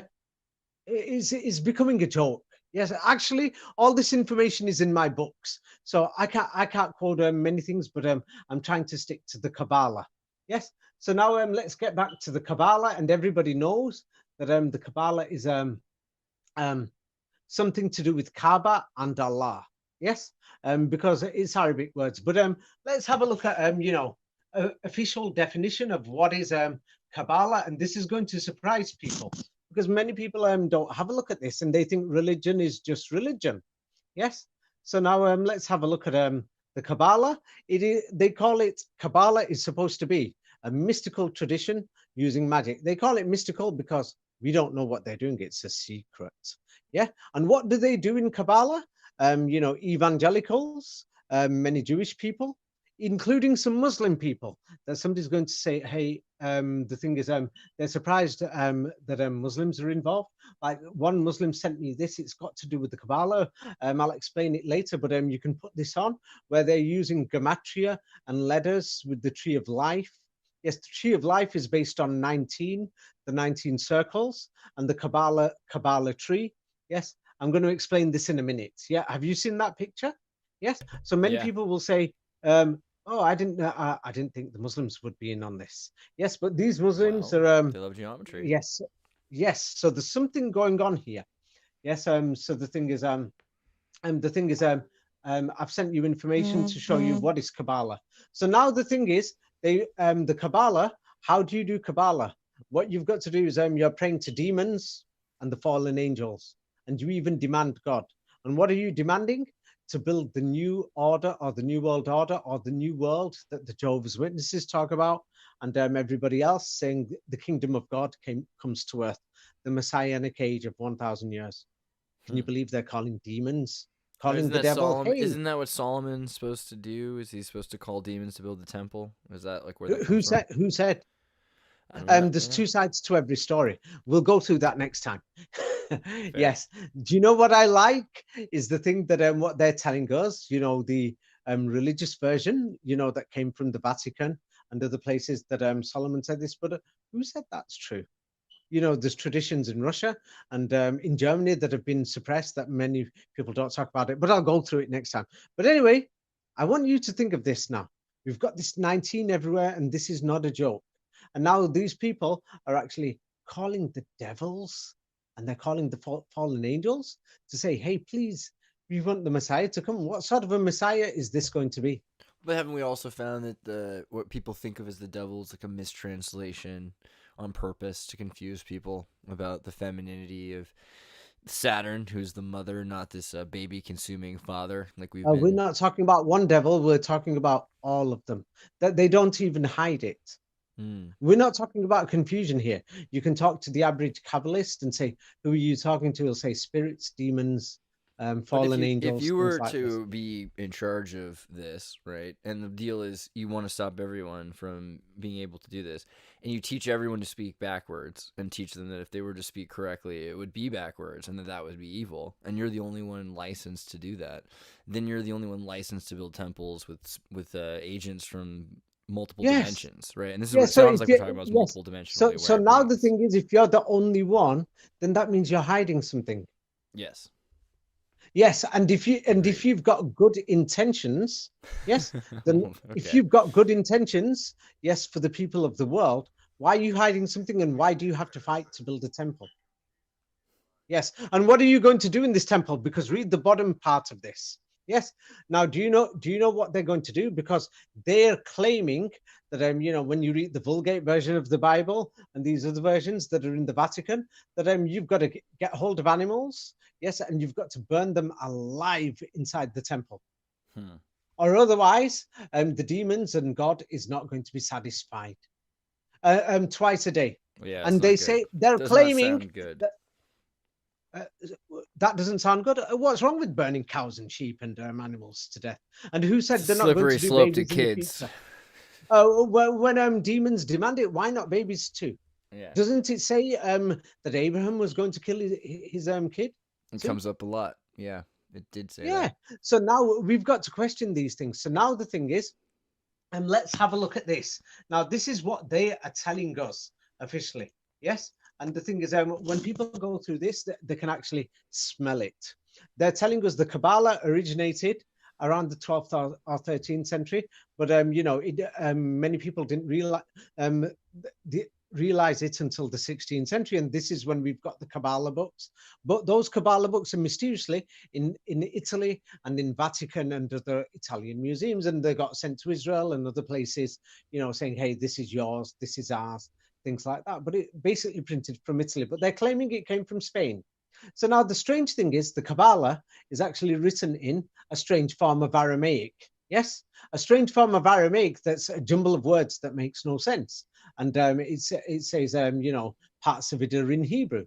But now the strange thing is nobody spoke Hebrew properly until the 20th century, and they started learning it after the 1880s. A few people, we talk about 5, 10 people like that. And then we've known that Jews have spoken Arabic for about 2,000 years. You can check this on give or take 2,000 years, right? Because it seems like they just created it in the last. Oh, we're talking about Hebrew. Not about Arabic. So now we've got a problem. So why isn't the Kabbalah books written in Arabic? Yes. Aren't some? Why of them? Aren't there? There are some Kabbalah books from Spain. That are in Arabic, right? Well, I can translate them to Taiwanese, but I'm talking about the original documents. Right. So now this is suspicious. Right. because I'm trying to get to Destroyed the by bottom of the Spanish Kabbalah. Inquisition, yes. So what I naturally did was I thought I'll investigate. So now the thing is, I had a look at the Christian Kabbalah, which is spelled with a C, and people call it the Kabbal and then things like this because it's very big in Christian Kabbalah. The So it Knights mysteriously Templar turns Cabal. up in the 16th century in Europe, and it's mysteriously in the Hebrew language. Yes, and many people 17th, 18th century documents fallen angels, demons, and what you do is divination and curses. So you know, But even curses. the name So, is like Kaaba, right? It's like Kabbalah, yeah, Allah, house of the Father, right? It's, and then they say house of the Father, and then Kaaba also means the way of God. So now the thing is, I'll give you an example. If you're a bad person, then God punishes you. Many people have had bad luck, saying, I got bad luck after I treated that person in a bad way. So now the thing is, Kabbalah is actually understanding what God does. Do you understand? And then using it against good people. Many people say this. So now the thing is, what is called angel summoning, you know, the fallen angels and divination, you know, where you put arrows inside, you know, imagine, Andreas, somebody made like a doll of you and started, you know, throwing pins at it, you know, stabbing you and things like this, saying, I want him to feel pain here, problems here, problems. You see, this is what it is. So now the thing is, and many people call it black magic. Yes, because I'm trying to get a lot of things in and I don't want us to run out of time, let me go make this a bit faster. So now the Bible is now written in Hebrew and in Latin and in Greek. So now we've got these people called the Cathars that mysteriously disappeared and we can't find them after the 17th, 18th century. So now they turned around and said that this Bible, you know, this Hebrew Bible, it's written by the devil and his boys, inspired by the demons. Why are these French people going to say this and these Italians and Germans who are known as Cathars? Why are these Italians, Germans, and French people going to say this and the Vatican launches inquisitions against them all? Yes, and they've said that this Bible is inspired by the devil. So now let's get to the next bit. So now the thing is, let's look at it from in Europe now. They've burnt all the Cathar books and everything. Are you suggesting that the B and T, like Ba and Va and Ta and Thos, so Cathar might have been Kaaba or Kabars? Is that kind of what we're getting at here? No, they're just one group. You know, what about the Knights Templar? And they also said the Bibles and Hebrew Bible and the rest of it is by the devil. Right. So now the Quran says something else, since you mentioned Solomon before. It says Solomon had nothing to do with this. Yes, and the Quran actually turned around and says that two angels came. This is very important. It says that two angels came to Babel city in the land of Babylon, and they taught people something that would be classified as magic. Now, in the Maghrib Jews, they pronounce this word as seher. Now, in English, we pronounce it as Zohar, and maybe Ashkenazi Judaism in Europe, they pronounce it as Zohar, the book of Zohar. Yes, in this book, we can't find older copies than the 16th or 17th century. So now these two fallen angels that people will say are fallen, the Quran does not say they were fallen, but it says these two angels taught people how to do this type of divination and many other things. Yes, and the thing is, official history says it came in Spain, but the Quran says, no, it came in Babel and into Babylon. That's why many people, you've seen many conspiracy theorists, they say no, that this came in Babylon and into the Babylonian Talmud, and it's a book as fake history that it came in Spain, because Spain at that time, they spoke Arabic, and it's supposed to be Islamic Muslim Spain. But then mysteriously, these Muslim Spaniards are supposed to be Jews in the Inquisition and the Jews getting expelled. Right. So that's they've obviously lied about the history over there. So now let's have a look at this thing that Babylon. Now the strange thing is, where is Babylon? So now the thing is, during the Middle Ages, you can find many maps, and even today, they turn around and say it's just a village. Yes, but Babylon, yes, Babylon during the Middle Ages was known to be, Egypt was called Babylon, believe it or not. Yes, Egypt was known as Babylon during the Middle Ages and Renaissance anyway, that we could prove up to. Yes, because there's maps 16th, 17th century that shows Babylon is Egypt. So now Babylon is Egypt. So now this got people like Professor Fomenko and other people starting to examine things. And now what they don't tell us on purpose, yes, is that in Egypt, when you go there, they turn around and tell you about Osiris. Yes. Yes. Is it Osiris? You've heard- Osiris? Yes. So now the thing is, can you imagine if I changed Donald Trump's name to Donus Trumpus? Yeah, or Drumpf or whatever, right? 'Cause his But family from- yeah, exactly. after 1,000 years time, Nobody yes, would know. And then we put him on a yeah. cross, like that meme. Exactly. But if I change that name, it means I'm trying to hide Donald Trump. Or imagine if I changed it to name Vladus Putus instead of Vladimir Putin. I mean, it's It's a a part big of our difference. whole culture is designed to. We're not allowed in America. I suppose in England as well, to call any place by its name or any person by their people, right? The Germans are No, not the Deutschlanders, right? I'm not talking about that. It's because I mentioned Osiris. Right. Or Well, I mean, it Osiris, just seems like however you wanna everything say we it. do is designed to confuse us. So this seems like a good example. Osiris. Yes, and Osiris? they don't want you to know. So now the thing is, if anybody looks at simple hieroglyphics, then what they will notice Uzair that Ezra. Okay. yeah, there is no person called Osiris. His actual name is Uzair. Azair. So why are they doing this Isn't on there purpose? like an angel, Azair or something like that? That seems like an angel's name. I've heard before. Now the thing is, there's different pronunciations, but the standard pronunciation is Uzair. Mm-hmm. Yes. So if you go there, the local people pronounce it like this. So now when I was looking at Uzair, I found something funny. Now this is very important. Now let me get to this next bit, because the thing is, if anybody looks at masonry and lodges, they're going to turn around and say, hey, we found cubes here, Kabbalah here, and we've also found ancient Egyptian things in the pyramid. This is strange. Yes.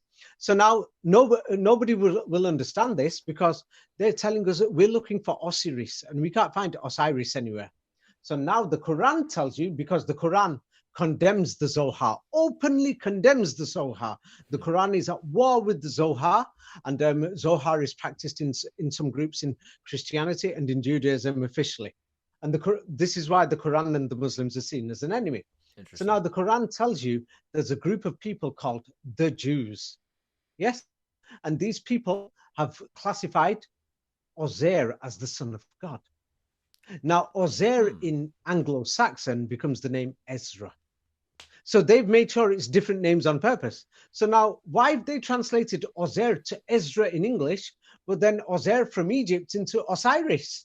Do you know why they did this? Then you will never realize the connection. So now when the Quran says they've taken Uzair as the son of God, and it tells them, it's warning people.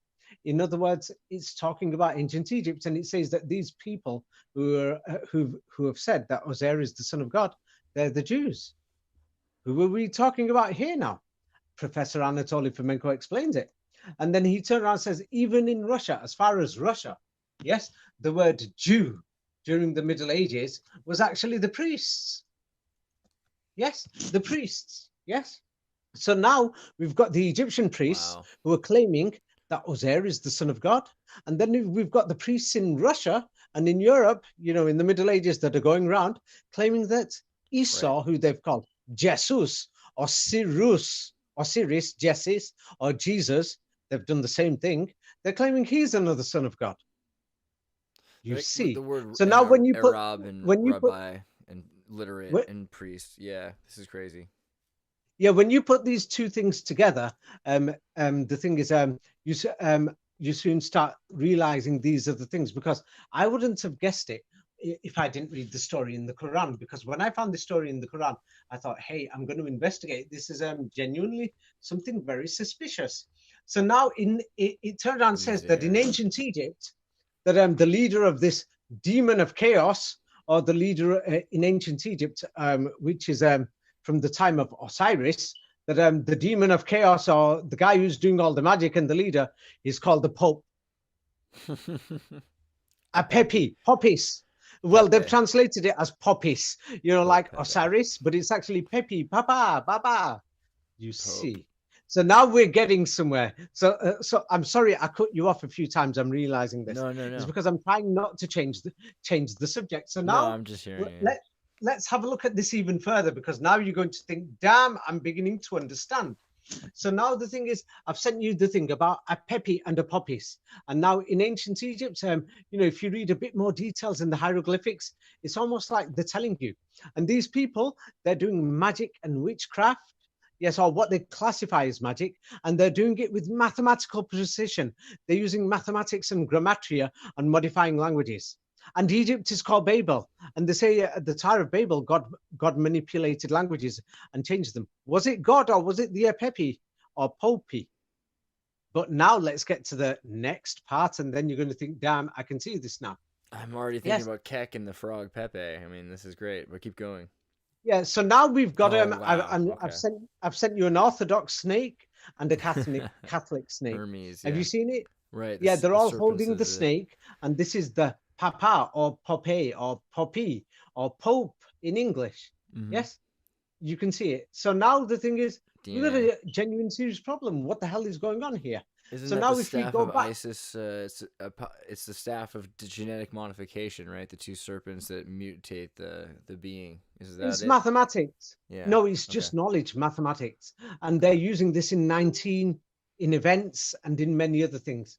Now, if we go back to ancient Egypt and just stick with a lot of these hieroglyphics, and then we're going to find something else, and that something else shows you who's the enemy of Pepi or Papa. Yes, and now if we just go through the hieroglyphics, that we could see there is an internal war within Egypt itself. Yes, and so they're carrying the snake. Now, let me show you what the snake is. It's the letter S on the American dollar. The dollar is a D. So why are they using the letter S? Have you ever questioned this? They're telling us some fantasy story, and then we see many journals and newspapers and artistic things from the past that show that the S is a snake. Yeah. Mm-hmm. Well, guess what? You won't be able to figure it out until you look at the Latin alphabet and realize S is the number 19. Oh, of course. Yes, the snake. QRS. So now the thing is, I'm looking for this. Please don't say that I can't find it. In ancient Egypt, you're going to find out who is the enemy. They're using numbers, mathematics. Who is the enemy of the Pope, or Papa, or Pepi?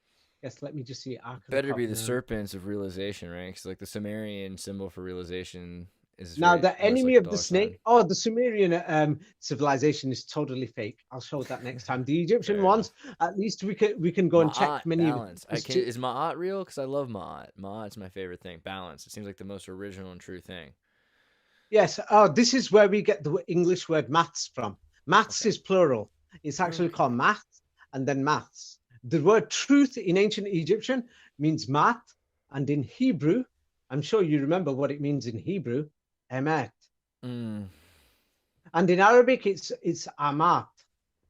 Wow. Are you beginning to see what I'm getting at now?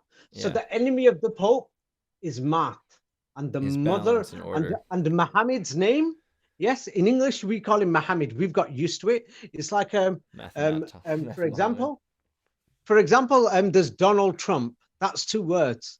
But in 1,000 years' time, somebody will think it's one name. Yeah. Donald Trump. What people don't realize, Muhammad is two names. Ma means mother, and then Mat. Right. Mother of truth. Mahamat, mother of maths.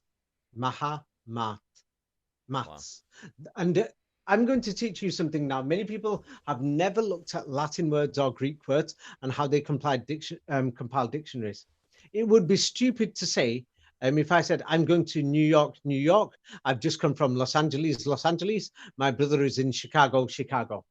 Or I'm studying geography, geographicus.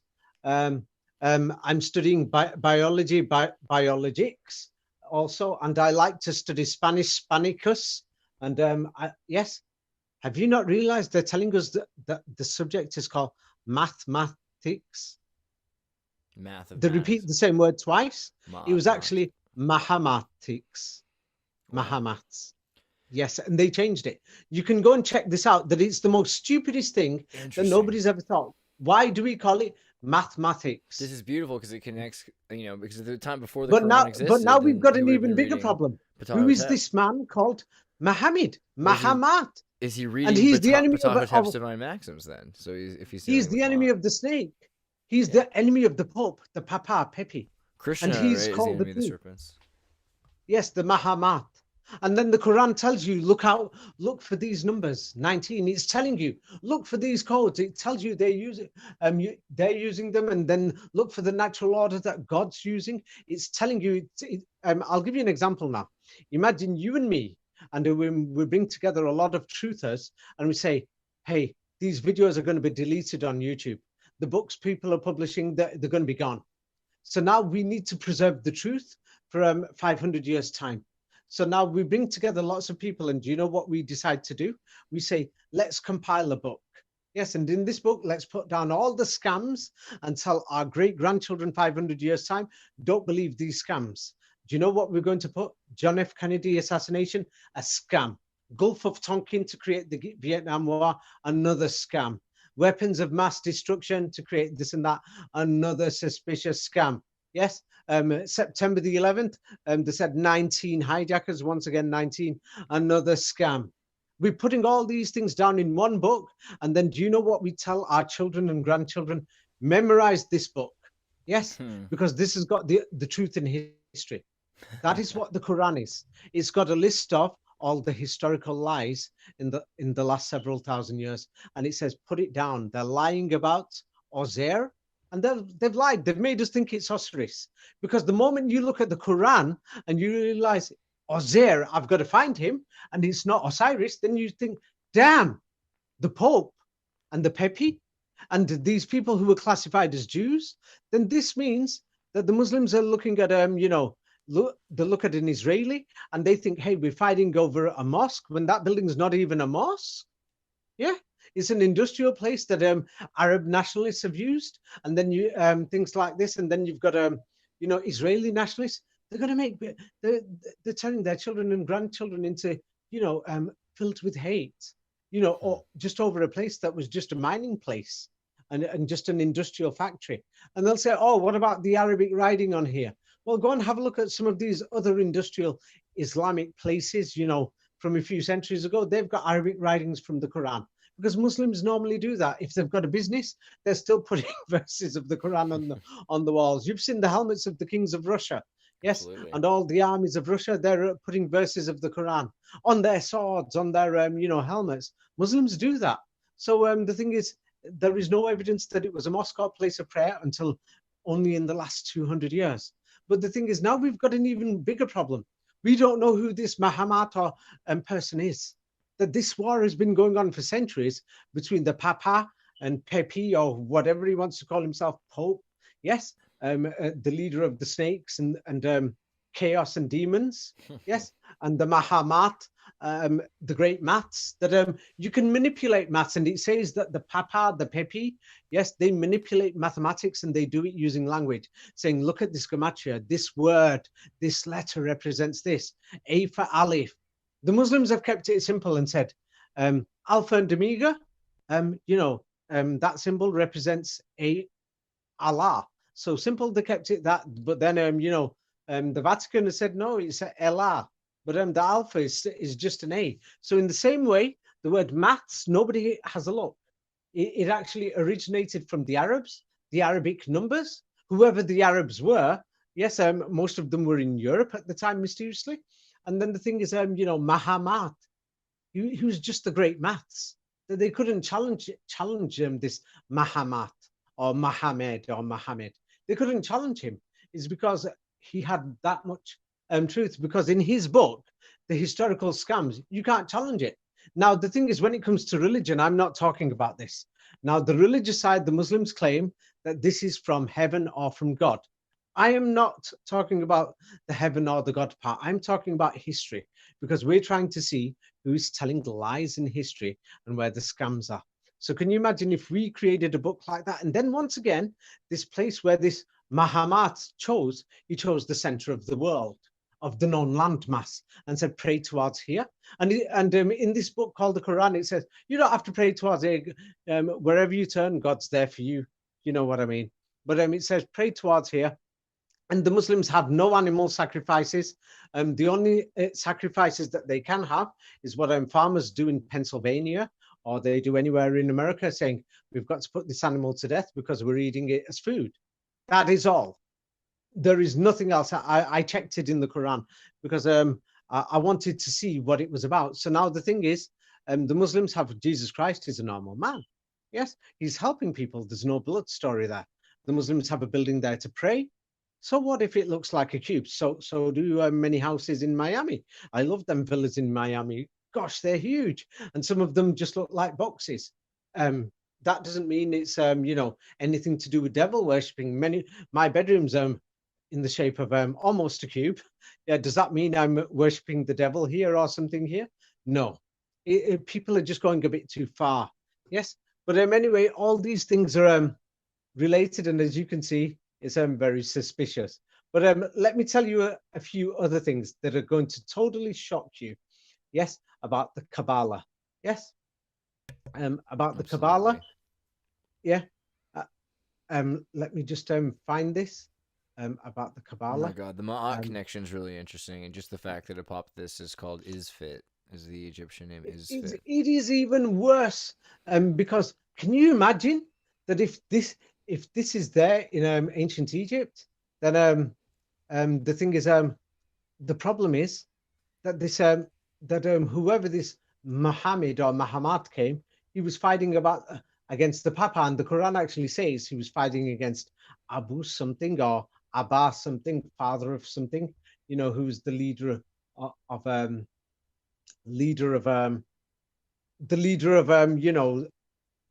Christians or something like that, or the Trinitarians.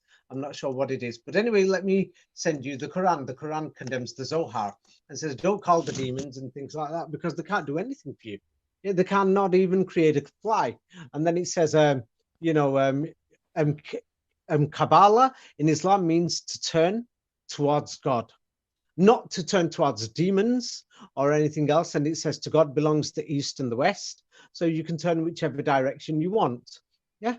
So the thing is, Islam has a totally different meaning, but they've changed the meaning from what the Muslims have. Same like, let me show you something else that's suspicious.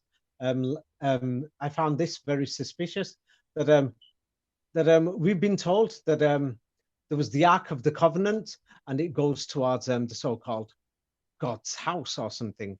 Yes, in history. Yes, or the Temple of Solomon and things like this. And the thing is, we can't seem to find the Ark of the Covenant in history. Yes. Now, in Japan, they have a few festivals. Yes. Here is the Mikoshi. The Mikoshi. It looks like the Ark of the Covenant. Now, many people will say in Ethiopia they can't prove it's older than the 19th century, and it's just a few village churches that the colonials influenced, and they had an Ark of the Covenant box. But now the strangest thing is, yes. Now, the Ark of the Covenant box, even today, but nowadays they use cars, trains, and airplanes.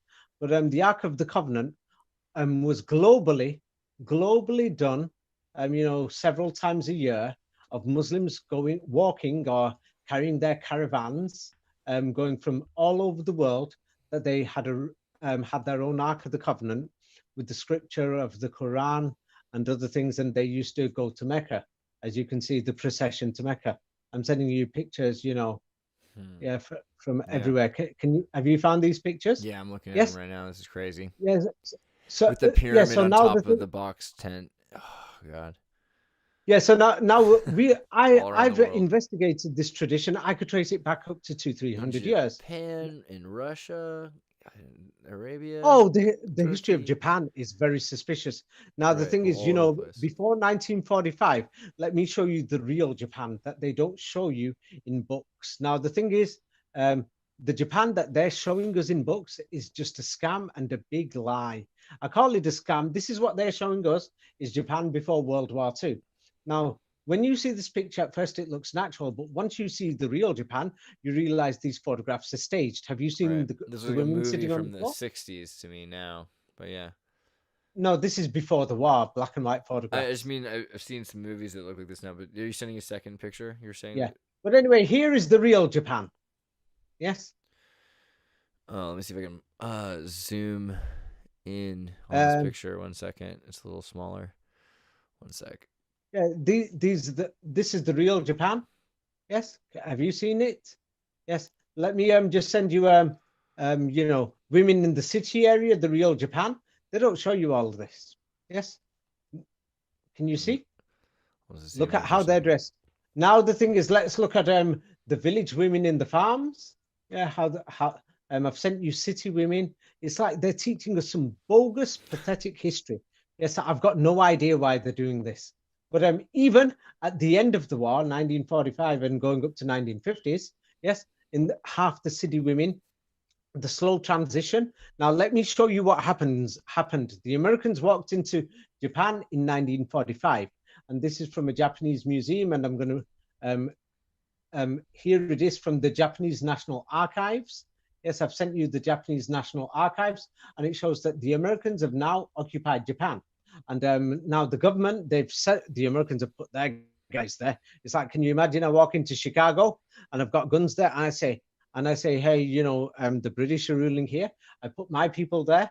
And the thing is, what they've done is they've changed. It was like the, you know, life after the war.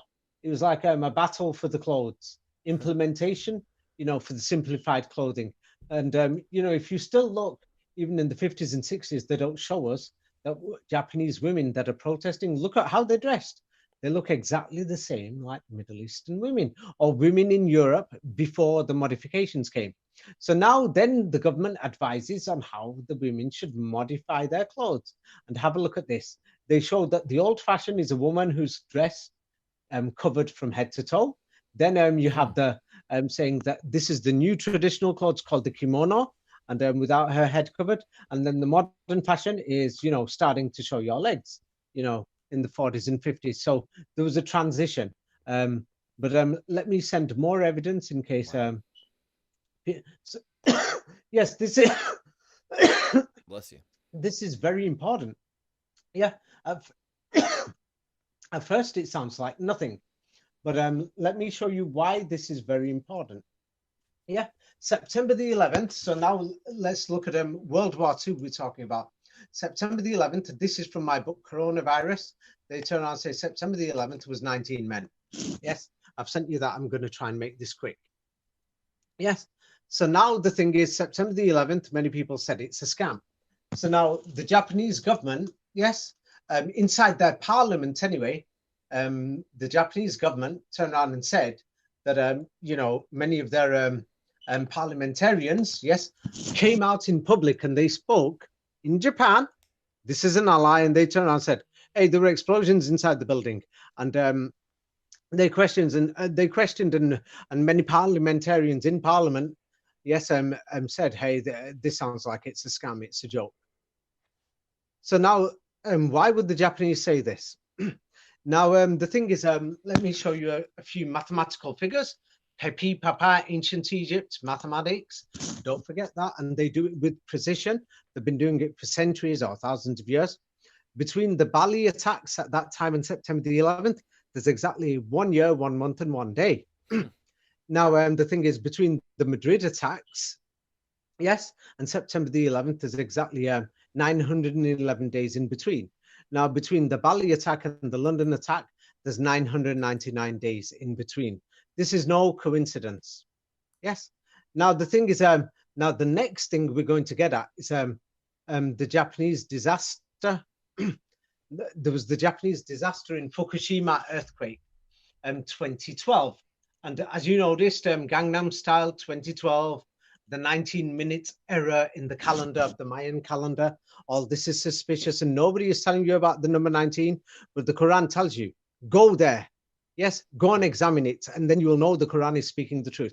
Look for this number 19. When you find it and you examine it, you are going to know that the Quran is not lying. And the Quran basically talks about history. And what do Muslims do in mosques? They stand there and their prayer is just repeating the history. And then when they bow down to the cube, you know what predictive programming is, yes? You know, many people said 9/11. So now let's see what these Muslims are doing. They're doing the most powerfulest thing in the universe that you can imagine right now. Let's say we don't know if there is a heaven and hell. We don't know if there is a God. what are Muslims doing when they face this building in Mecca? They read out the Quran, repeating all the lies and the scams in history. This is what the Quran does. And then do you know what they say? Oh God, everybody in the world, everybody who's a good guy, anybody who's good, let them go to paradise and beautiful place where they die and they get everything what they wish for. So if Andreas and David have been good guys, based on their predictive programming and their wishes, we get to go to a good place. Yes, because they're doing it with so much power, several times a day they're praying. Yes, and there's, we don't even know if there's a billion of them, because in Muslim countries they can't even count the populations in the villages. They still live in rural areas. But from what we know, there's up to 1/5 or 1/4 of the world's population. Yes, and then the thing is, even if they're wrong, why should we complain about it? This is all they're doing. So now they pray towards a building, yes, and they say God is not there. We don't know where God is, but we're doing it in unity. So based on predictive programming, that if there is a next life, they've prepared the future for us. You see? Now the thing is, what is the second part of their prayer? They say all the bad people who were the liars causing all the wars, making people, lose their homes, giving bad medication and bad things, profiting from things, send them to hell. Now, the bad people, do you think they'll want these people to carry on with their prayers? No. Because what if predictive programming has power and it's true? Because many people pointed out that maybe September the 11th and many other things happens because of predictive programming. And many people have said, I watched a movie and then similar things happened in my life. Yes, you've heard of it? Yes, Andreas? Predictive programming? Absolutely, synchronicity in general. Once you think of something, you start to see it and connect to it, and it's drawing you in, and that makes a feedback loop, which increases it. Absolutely. Yes, so now you can see what the Muslims are doing. Now, I don't know why anybody in the world will want to stop this. They're praying for everybody. We're all going to die anyway, for everybody to get eternal life, regardless of race, religion, or color. That you could be a Jew or a Christian or anything. It says this in the Quran, and they're repeating it, saying, let all the good people get them rewarded and things like that, apart from the evil ones. I mean, how can we object to this? But what's the alternative? Me personally, right? Are they going to try to use magic the other direction? Is there no. The difference is the lodges are closed. What they're doing in the Vatican rooms and other places, they're closed. Every mosque is open. Anyone can walk in. You can watch them day and night. Yes. They've got nothing in secret. Yes. They don't have any secret rooms, secret lodges, nothing. And if there is a priest or imam and he's reading the Quran in a different sentence because they memorize it, and he has to read out the prayer loud, if he says even a different word or a secret word, then, we've heard stories that in mosques they beat them up, or they say, hey, don't do that again, or he'll be replaced. Yes, they're only allowed to wish for those things, the good things and things like that. Nothing else. Nothing else. I've checked it myself. There's millions of people who've checked this. Millions of people worldwide, they've checked this. They visited mosques in their local towns because we all wanted to know. I mean, I visited a mosque, I think it was between the age of 18 and 20. I've forgotten the exact age because I wanted to know. There was nothing hidden. It was simple there. You can record it. You can make videos. You know what I mean? And now all these mosques are cameraed up. Yeah, so the thing is, how can we deny it? But anyway, let's get back to Japan. Yes? Yeah. It's like, if you don't want it, Andreas, and what if their predictive programming works? Or what if they're correct anyway? I mean, that's what a if you don't want tsunami to is, go right? there, A tsunami is a divine wind, right? Which is created by a meditation. That's what kamikaze. Yeah, so I'm saying the thing is, they've got a win-win situation if all this is true. Either way, they're going to win. If there is a God, and since they've pointed out all the scams in history, and professors like Anatoly Fomenko, even my research, anybody else who started researching the Quran now has found, damn, the history in here, it points out all the lies, and I found that this is a lie. Yes. So then the thing is, they're turning around, they're making this one wish, that the bad people get tortured and go to fire, and the good ones, who just had a normal life, worked hard, family, friends, did their best. These guys, you know what I mean? They've not done anything evil. maybe they've prayed to God and things like that. They've wished to God, let them come. Welcome. Well, anyway, now September the 11th, if you add the dates together between the Fukushima tsunami earthquake in Japan,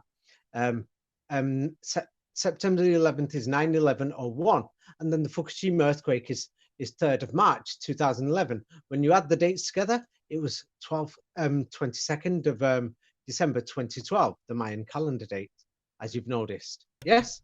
So now the thing is, this it just shows that this was no accident. Yes. And many people turned around and said that that it was HARP what happened. And even there was many Japanese, who turned around and said, who were speaking about this and said, hey, we know that these dates are no accidents. Yes. And they turned around and said, they turned around and said, hey, there's a scam going on. Yeah, like Building 7 and things like this. But anyway, Fukushima is in my books. It's true. They made a lot of 19 Japanese were saying that the corporations knew that they had all these disk drives. That was the big conspiracy. The disk drive companies needed the insurance money to build solid state company factories to replace the Japanese spoke about them. Those are the small things. But anyway, the bigger things are this. So now they've made a 19-mile radius for the Fukushima disaster. Yes, 19 people, September the 11th. Yes. So these things are not a coincidence. So now in 2011, that same year, there was the Christchurch earthquake. Yes, do you remember that? In New Zealand, it was very bad. Yeah. Yeah. Yes. So now we've got Gangnam Style, Christchurch earthquake, things like that are happening. So now let's have a look at the Christchurch earthquake, and you will notice that this is the exact mathematics. The Christchurch earthquake happened 311 days before the end of the year, and that's 311. And then the twin disasters in Japan, the Fukushima and the tsunami, happened on 3/11 on March the 11th. Yes. So now the thing is, I'm going to show you the calculation. This is in my book, Coronavirus, by the way. Yes. So the thing is, there's Muhammad, Muhammad, the great maths. So this is why I got into mathematics. Professor Anatoly Fomenko is a mathematician also. The Christchurch earthquake, the 666 days between the Christchurch earthquake and the alleged beginning of the ancient Mayan prophecy date, December the 21st, 2012. And then if you add it together, September the 11th and the Fukushima 311, you came to 22nd of December, 2012. Yeah, so once again, this is no accident. Can you see? Have you seen it? I've sent you the calculations. 666 days to go between. Yeah, yes. So the thing is, these things. So now the thing is, Japan. What does it have to do with Japan? So now let's get back to Japan. And many people don't know this, but let's have a look at this. Al-Qaeda, the people who created it, nobody bothers to check the meaning. It actually means the toilet. The actual toilet, the toilet base, where you're going to... Okay. Yeah, so can you imagine now they're telling us that the toilet boys, did September the 11th. Now, Osama bin Laden repeatedly talked about Japan. And everyone said, why are you attacking the Americans? And he kept repeatedly saying that, he attacked Japan. I've sent you this. Can you see it? And for example, he mentioned Hiroshima, Nagasaki, Japan, wow. Japan. Is there like World another War connection? II. Like, is it just toilet? Could it be shower? Is it just toilet? No, it's just the toilet. Where you do your poop. Yeah. Plop, plop. Oh boy. Yes. It's the actual toilet base where you actually do the actual, you know what I mean? For their religious group. Yeah, I don't get it. It's not that name. Somebody's having a laugh. So Al-Qaeda doesn't exist. The Russians declared that at the time as well. And they said the Americans are having a laugh, invading Afghanistan. They want to use our airspace. So they must have done a secret deal. But anyway, so the Japanese announced their surrender on August the 15th, 1945. So now this is what the historians are telling us.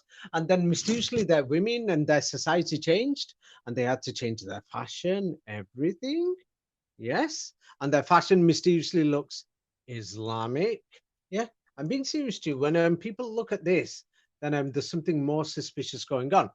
Oh yeah, then they officially signed the formal official surrender agreement 19 days after the announcement. Yes. And then the biggest thing, the biggest insult, yes, after the surrender, 9 days after the surrender, yes, what do you call it? The arrest or the arrest warrant of Japan's leader, Hideki Tojo, was announced. And the thing is, for them, it was a big thing. It seemed like somebody going into Russia right now, and they have the arrest warrant and they arrest Vladimir Putin. That is something that nobody's going to forgive. And now this happened. The arrest warrant was ordered. The official surrender was on September the 11th, 1945. Can you see now what's going on? And Osama bin Laden, the original Osama bin Laden, is talking about Japan. Wow. The yes, Japan. and then now let's have a look at more about the thing is the World Trade Centers. Many people have not had a look. Now, when people think of suicide killings, which part of the world do you think? Canada, China, or the Middle East? Suicide attacks. I don't know. I mean, they seem to be connected. Suicide bombers, they're all on the news. All those three seem like connected things. Canada, United States. It's in the Middle East, suicide bombers. Yes. Okay. I mean, yes. Okay. I mean, I feel like we have them here too, from there, maybe. But okay. Yeah. So now when people think of World War II, all the suicide bombers and suicide pilots, suicide attacks were done by the Japanese and their allies. Kamikaze. Right. And kami means God, kami-sama. Many people don't know this. Now, another thing is what nobody seems to explain, yes, nobody seems to talk about, is that the Twin Towers were designed by the Japanese. Yes. Really? And they were designed by the Japanese who were connected to the Bin Laden Corporation. And when they designed the World Trade Centers, they designed it as a challenge to Mecca. So that doesn't mean that they're copying Mecca, but it's like a challenge. And when they did many of the courtyards to commerce. Slate magazine. Yes, and Mecca. So as you can see, the thing is, what the hell? And it's Japanese. World War II, 19. The Americans, and then the guy who does it, Yamazaki-san. Yamazaki-san is working for the Saudis. Yeah, I've sent you more information if you want. You could read this out. So now the thing is, many people are going to say, David, why does he keep bringing up the Quran in Islam? We will not know this if we don't understand the other side. You see? And then he turned around and says that the September 11th files, they're going to release them in 50 years, but it's going to be full of lies. And then we're told that 15 of these hijackers, the 19 hijackers, even though that is a fake story, 19 of them again, and they turn around and say 15 of them were Saudis.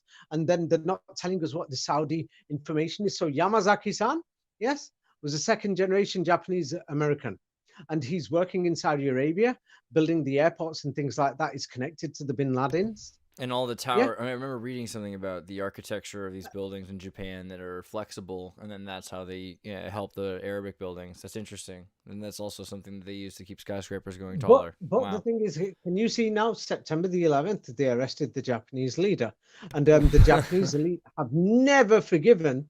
It's like, can you imagine? Even if Vladimir Putin, they walk into Russia right now, and if they arrested Vladimir Putin on, let's pick a random date, May the 1st. No. On May the 1st. May the 19th. Yeah.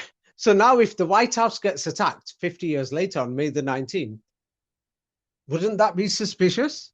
Yeah. And then you turn around and say, this new White House was built by the Russians, Russian designers. And the people who actually sent the Arab did the attacks on the new White House were from the Middle East. But the Russian guy who designed it, he was working for those people in the Middle East. And then when you look at Russia, suddenly you look at, before Vladimir Putin was killed, the main army of Vladimir Putin was the Chechens, and they were all Muslims. you make the connections. That's been coming up a lot too. So I've been thinking about the Muslim connection. It's very interesting to me that it's the actually more West is bigger so than yeah. you know and than we think. Right. So now the thing is, Good catch, I'll give you an Nance. example. Yeah, I'll give you an example now. If it's like I've seen kids playing around with this. Like if somebody's got the latest iPhone, somebody says, "I got the latest Samsung." There's competition going on. So now the thing is, just because another person's got a cube or something similar, does not mean that they're doing it for the same reason. So now when there's many people who are producing these posters, and the way they mysteriously spread online to hundreds of millions of people, it means there is an agenda. It means that there is a serious agenda. Now, another thing is, whoever chose that Kaaba location, Mecca, they chose the center of the world's land from many different calculations. Now, this shows that this is something serious. And then this person called Muhammad or Mohammed or Muhammad or the great maths, he's fighting against the Papa or the Pepe. And the thing is, the Papa and the Pepe, everybody knows the Vatican is linked to Washington, D.C. and to London and the snakes. And so the thing is, we're living in this side of the world that we don't want to say it. But many people, I've noticed many people now who are actually investigating many of these things. I've made it so easy in my books that they're investigating, that they're actually now openly saying, damn, maybe the other side is right. Yes. Even I don't know how to refute the evidence. Or maybe there's something in the middle here that we both are missing, or but in the middle, that it's being found. It's not. It's now you can turn around and say it's in the middle. But yeah, I can't say. Baghdad. I don't think I can Do you say know it's what in the to do? middle. Go It's to definitely not Baghdad. quite in the middle. If you're going to say if it's anywhere near the middle, we're just talking on radio.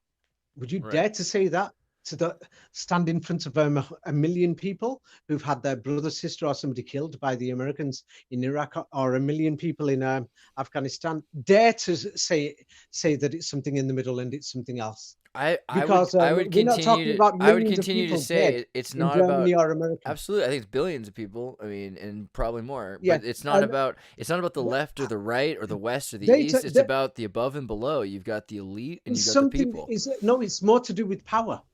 Everybody knows this is about power. The thing is, the Americans, they took over Japan. Then they told the government, they're telling these people, you've got to dress like this. They took over the Mainichi Shimbun, Yomiuri Shimbun, and these newspapers over there, you'll see connected to the New York Times, everything. And they're reporting things with 19. The government system is the same like the United States.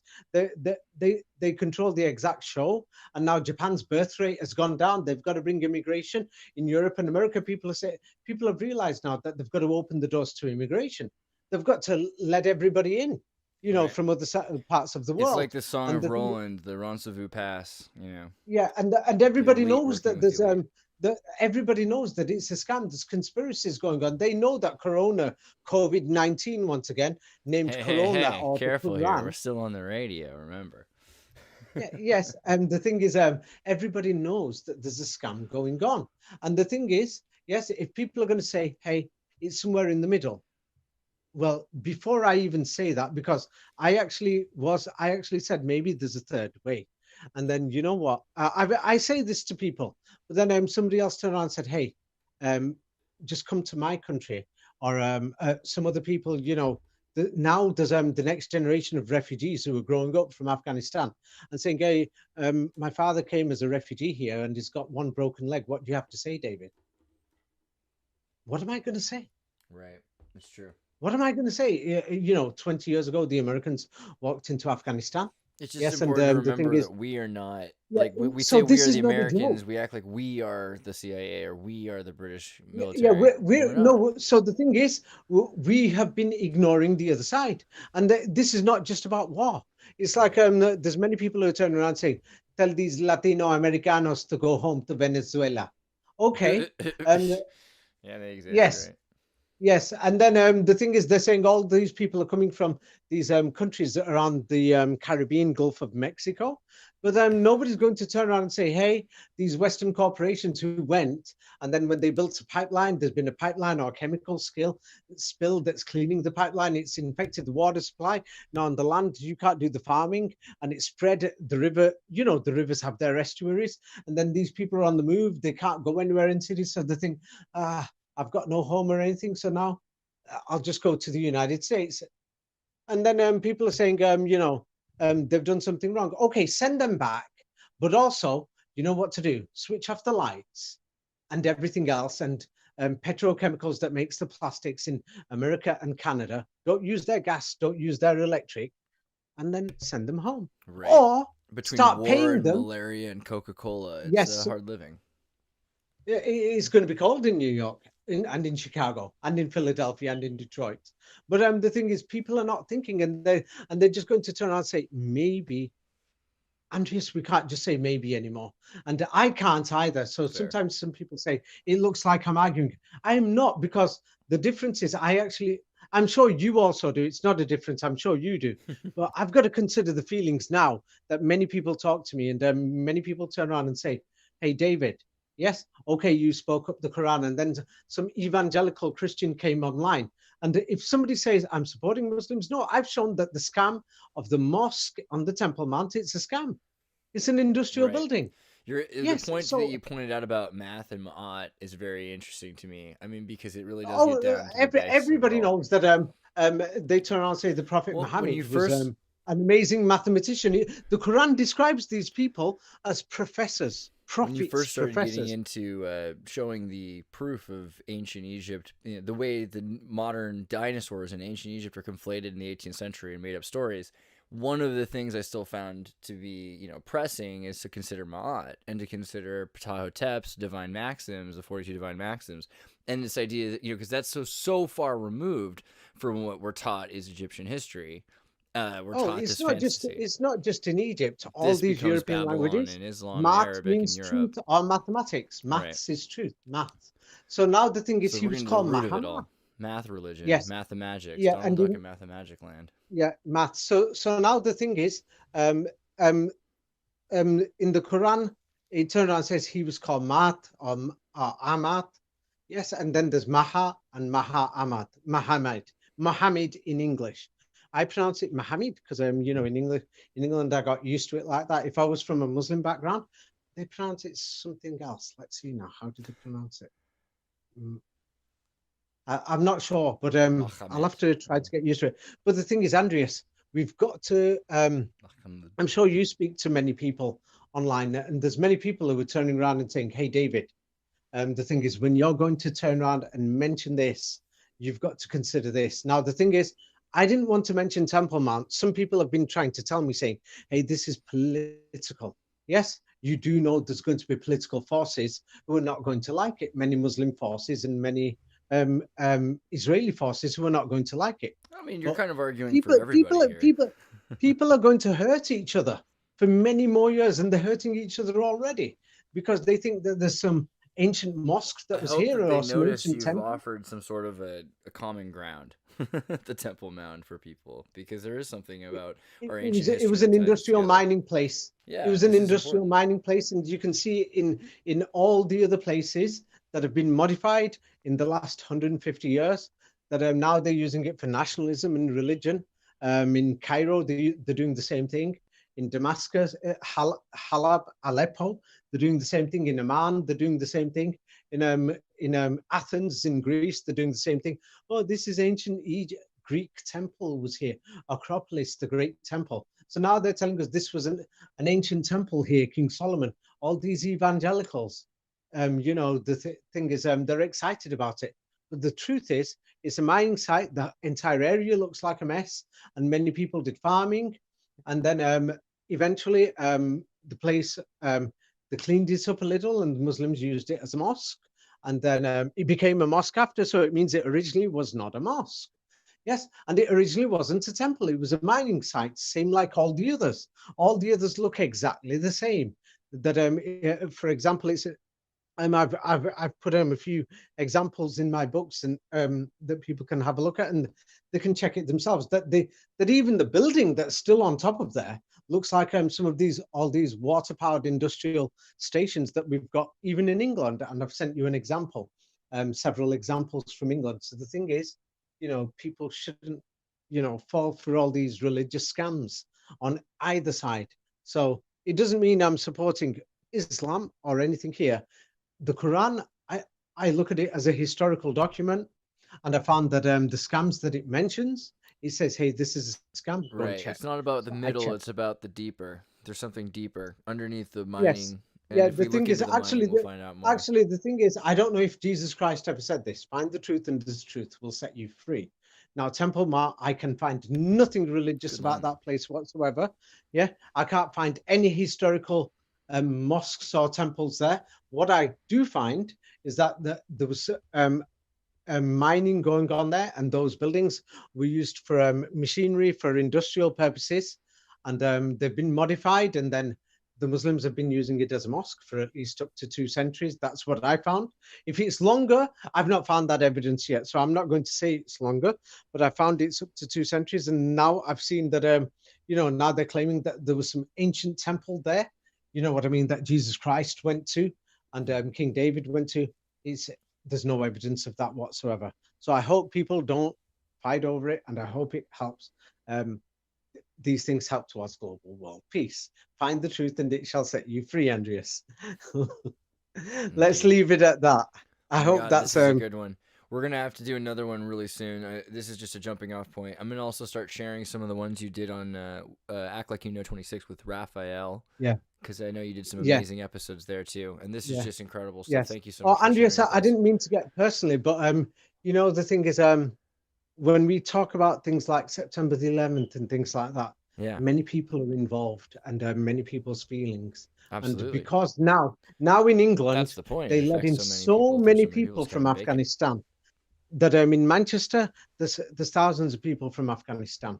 And the thing is, I like everyone I've met from Afghanistan, actually. I've met a lot of Afghanis, and I like them a lot. They've been very welcoming. Are they in America as well? Oh, yeah, for sure. Oh, my God, I thought it was just in England. No, yeah. Yes, so now now the thing is, we've got new generations growing up. And the thing is, we've got a world, we've got to share it, or otherwise, turn off the electricity and the gas. Stop using the oil and the gas from Venezuela and these Gulf countries. If people are saying, hey, what are the Latino Americanos? Why are they coming to the Estados Unidos de America? Right. But the thing is, if we are going there and we're messing up their land, we can share. You know what I mean? Yeah, yes. I think the future is going to be very interesting if we start to switch on these power plants, if these holy sites become the universal places for free energy for so many people. So now the thing is, we've got to look at these places in a different way. So now the thing is, there's going to be, how the Muslims see this Temple Mount as one of their holiest places. Right. Yes.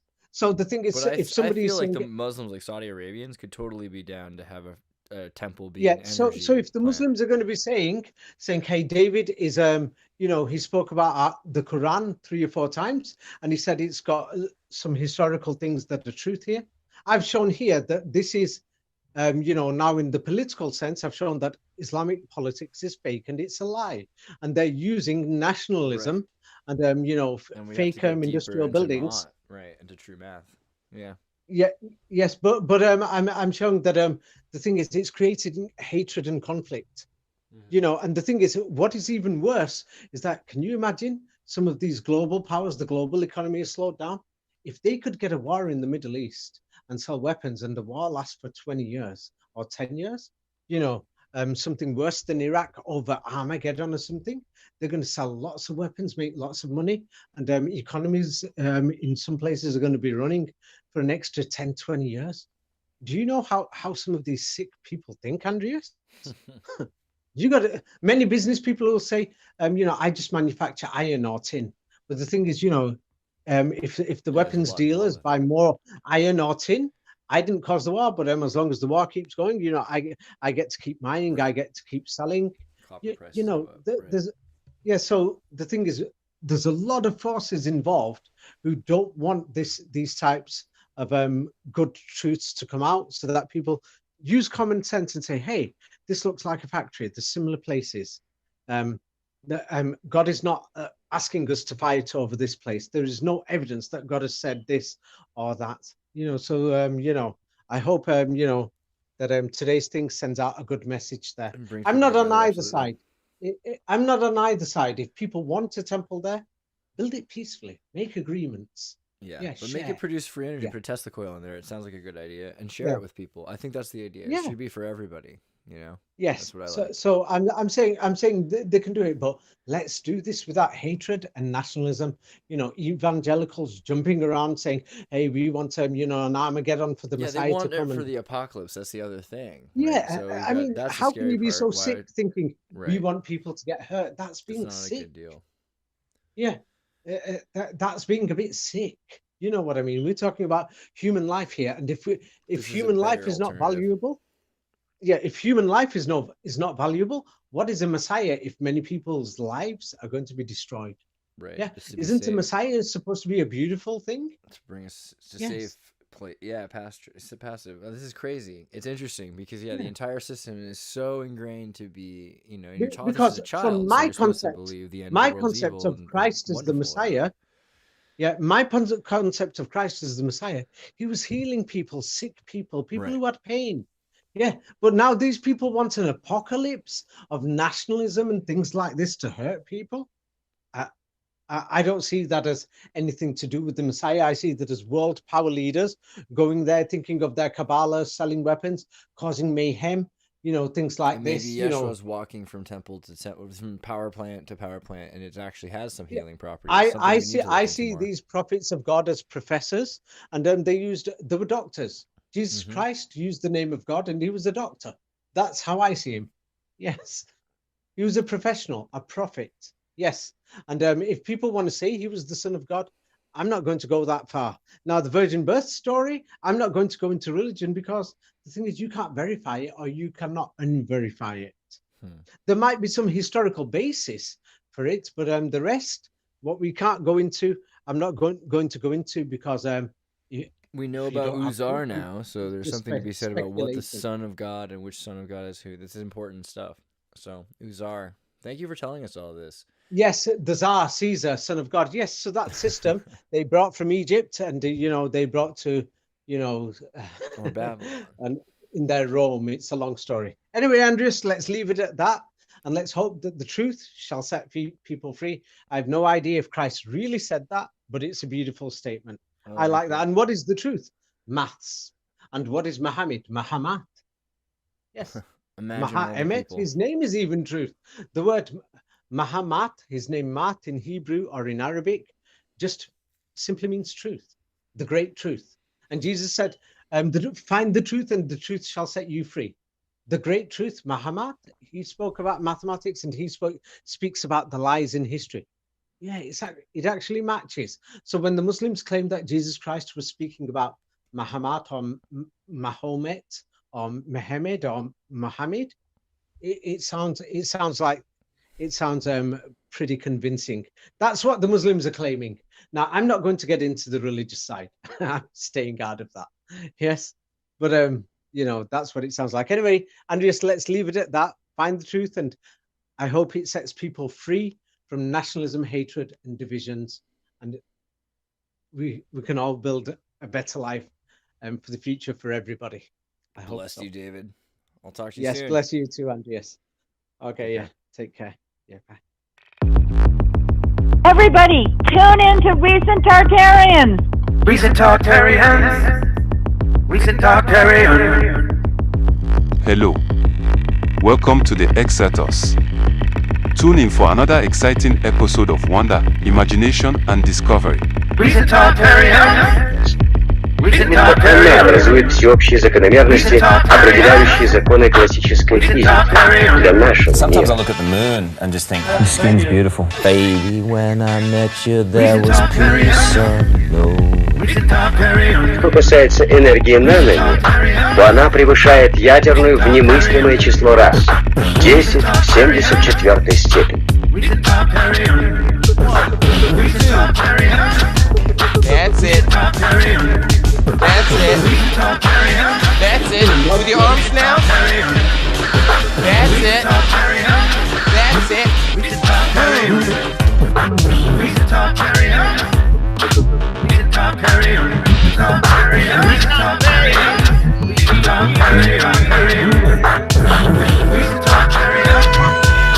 Thank you for watching Xirtus. Keep listening. Remember, if you enjoyed the video, please follow and subscribe and share and support. It really helps. Coming up next, Xirtus. By the way, that's gone. If you didn't record that, that's gone forever. It's gone.